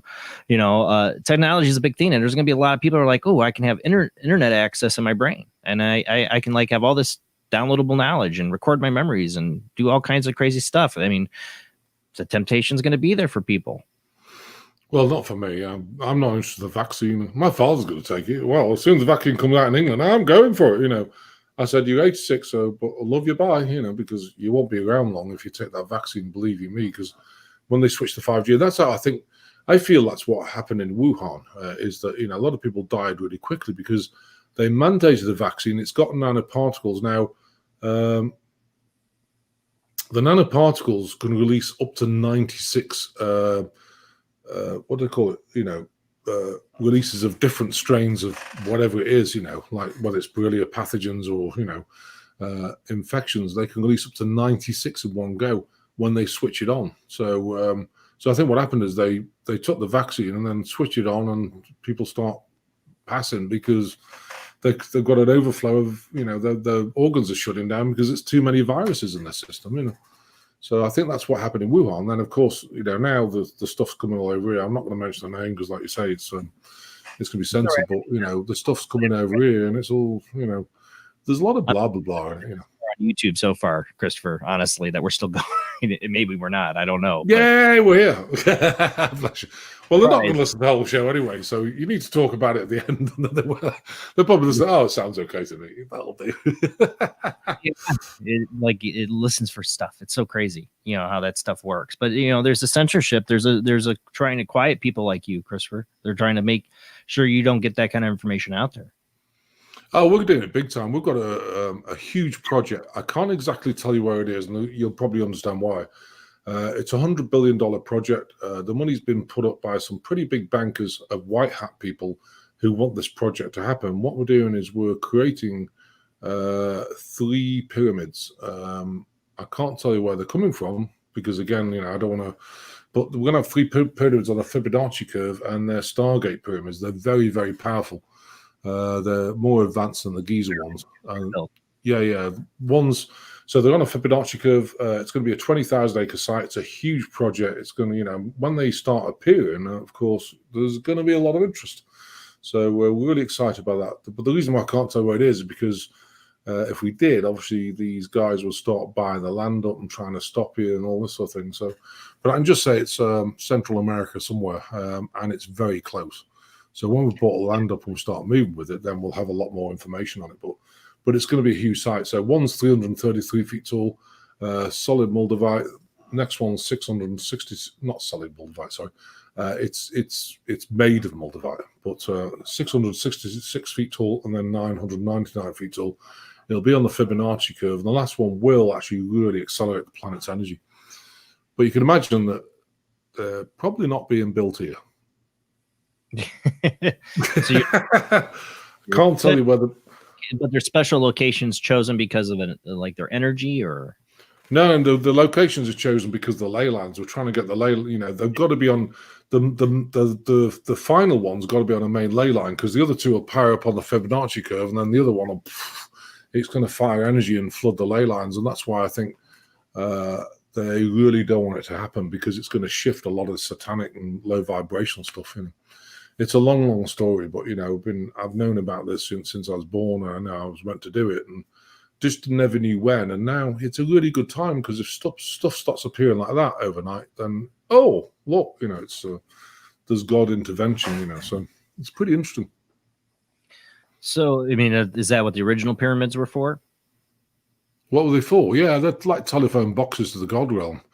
The Giza ones were built by Palladians about 18,000 years ago. They're off planet. We don't have the technology to build stuff that accurate. We never have done. But I think they used to have Merkabahs on top. So they used to have a 7-foot Merkabah. And the interface between the Merkabah and the top of the pyramid was a gold cup. So they sat there.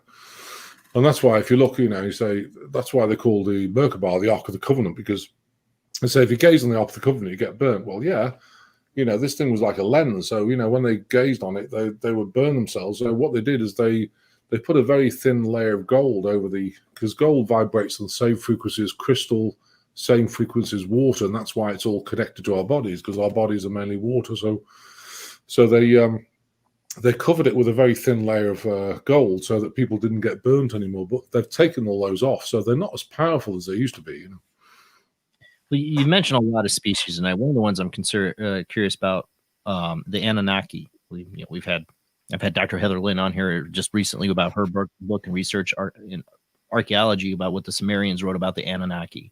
What are the Anunnaki, and are they returning? Or are they still here? What's up with that? Oh no, they're still here. They've been trying to control us. They're part of the one world order. The Queen of England is an Anunnaki being. She's a reptilian being, Do I like her? Absolutely not. She's dreadful, and I'm from England, but, I keep telling people she's a crabby old witch, but, that's probably get myself arrested, but who cares, But the fact is, that whole royal family is reptilian. And I think they're very dark. They're not very nice people. And, if you ever see in person, hopefully you don't because it'd be scary, but if you ever see in person, you want to do that prayer, dear God, I command that you show this person their true form. You will see the reptilian overlay over. They can't hide from that. It's like one of my favorite movies is They Live, John Carpenter, Roddy Piper. one of my favorite movies because I don't know if you've ever seen it, but they got to put on the sunglasses. When they put on the sunglasses, they can see certain people are aliens. That's right. Yeah. I just have to switch it on. Oh, not these guys again. I mean, I've seen Craft in the Sky. Dad, I can see Craft in the Sky. Oh, you've got a great imagination. But I can see them. It's crazy. Well, that's what it's like, so you can see, well, kind of like Roddy Piper in the movie, you have the glasses on, you can see when people are a reptilian. Like somebody's walking down the street, have you seen that? They're like, oh yeah, that's not a human. Oh yeah, I can see it now. I can also feel people's energy as well, like big time, and I can see through people's bodies. When you're doing this sort of healing, they might be in Africa or UK or whatever, and I can actually see. They show me videos. It's weird because my mind works like a matrix, and they show you like a video. Okay, there's the kidneys. Oh, they're looking a bit sick. They look grey, or the liver looks grey, or you look in the intestines and it looks grey because it looks paralyzed. Or I can see holes in the gut. You can see different parts. That's why I always ask ladies, look, do you mind if I look inside your breast? Because I want to see if there's any like tumors or cysts or whatever. Well, go ahead. Because you can sometimes when you look at things, you can feel the energy. You know what I mean? But we've got rid of breast cancer. We've got rid of people who couldn't have kids. And very often, if you think about it, a lot of ladies can't have children. And why is that? Well, and the doctors say, well, uterus is working perfectly. Well, think about it. If you have stuck energy down here, I call it regret energy. You get stuck down there. When you fertilize the egg and it becomes fertilized, you have up to 3 months to get a soul in. Now, if a soul's agreed to come in, it'll come in with 7 days, as long as it sticks to the uterus lining. But what happens is if you've got a big, inordinate amount of stuck energy, this high vibrational soul can't get through there. And so obviously after 3 months, you get a miscarriage, and then you do it again, get a miscarriage. So it's important, it's important to clear that energy. So, and I've cleared on people, and they get pregnant, straight away. It's amazing. So there's so many facets of this, I get involved with so many things. It's kind of, oh, blimey, you can imagine. It's kind of crazy, my life is crazy, but I love it, I absolutely love it. Because helping people is my number one thing. Getting them back, I hear about gurus and manipulating people. It gets me so sad and there's a lot of healism. Different people manipulate people about different things, and it's just so important. My whole purpose on this planet is to get you guys, whoever it is, that person back to their sovereign self, so they can get out there and help people as well. I'm not here to be a guru or anything else. So. Well, one of the things we didn't even get to touch upon, we're running out of time, is the other aspects that lie underneath all this, like past lives. Like you talk about, say the name, I keep missing the name of the main group of spiritual entities you work with. Say that name again. Melchizedek. I was born as a Melchizedek being, and so there's some things different about my body. I've got a very large heart. I've also got tons of cysts on my head, and they're all connected together. They're weird, and every now and again, when you get a big one like whatever, I'll get it chopped off. But the problem is with them is they're all connected. So I want to, but they get bigger. They're like they're an energetic grid thing. But anyway, we're going to go into that. But the last surgeon I went to, I went for a chop them off about 2 years ago, and he said, "Well, what medication on, sir?" I said, "Nothing." You must be on something. No. You're not on heart medicine? No. What about blood pressure? Oh, no. He couldn't believe that I was not on any medication and never have been. So it's kind of like, what? You should be on something. Take something. Nope. Don't want it, because so it's crazy. But yeah, it's 5 Melchizedek beings. My wife is one of them. I'm one of them. Princess Diana is one of them. And that's why I have a big issue with the royal family, because she's very, very connected to me. Maybe I'll talk to you about it in another thing, but she's also still alive. Really? Oh yeah.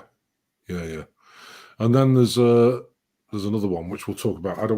If I go into that now, it'll so maybe we'll talk on the next program. Well, a lot of stuff there. I had weird dreams back in the day that involved. I have no interest in the royal family or any of this stuff until after these dreams, because I had these really weird dreams about Princess Diana and the royals and all that stuff, and then she died, and it was really weird. And then I got interested, and I read a book. What was it?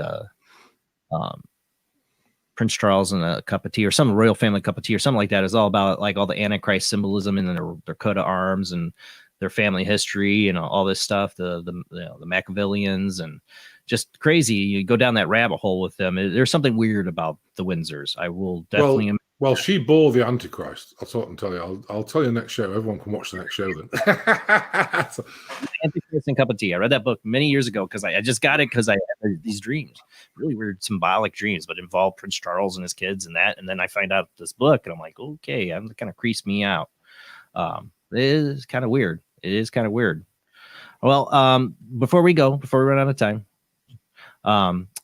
we lost Jamie there. Okay. Before we run out of time, we want to get the website globalenlightenmentproject.com. That's what one people check out. Yeah, absolutely. If they want to check it out, come for healings if you want them. There's one thing about me. I never ever push people for healing. I want you to always want it. And that's the biggest thing. So we're here if anyone wants healings, or you want to go on the generic groups. They're 3 times a week. Monday morning, 9 o'clock. In fact, tomorrow morning, 9 o'clock. That's Central Time. Thursday, 5 p.m. Central Time, and Saturday, 11 a.m. All I have to do is register and come on them, and enjoy them. If you want to make a donation, great. If you don't, that's okay. We never judge people, And then you can, so globalenlightenmentproject.com. If you want to join us and do any of the things you want to do, then that'd be wonderful, So you just have to register to be able to participate in the video, or is that how it works? A live video, or? Yeah, it's for the healing. It's a webcasting. So I run it on Zoom as a, like I just talk and because it's a generic healing. So we go through almost everything, but it's a generic healing as opposed to when we do one-to-one or specialized groups. I do a Zoom meeting, we talk to everyone, and then we do specialized group one-to-one. I normally phone up or speak over Skype. I normally use Skype. So. Do they register on the website under the globalenlightenmentproject.com for that? That's it, yeah. Global Enlightenment Project. Then, send us a message or email the office, and that'd be great. Bless you. All right. Like I said, there's so many rabbit holes we could go down. A lot of different things you brought up. So much packed in there. So many different subjects. I know some of the audience is like, there's a lot of stuff.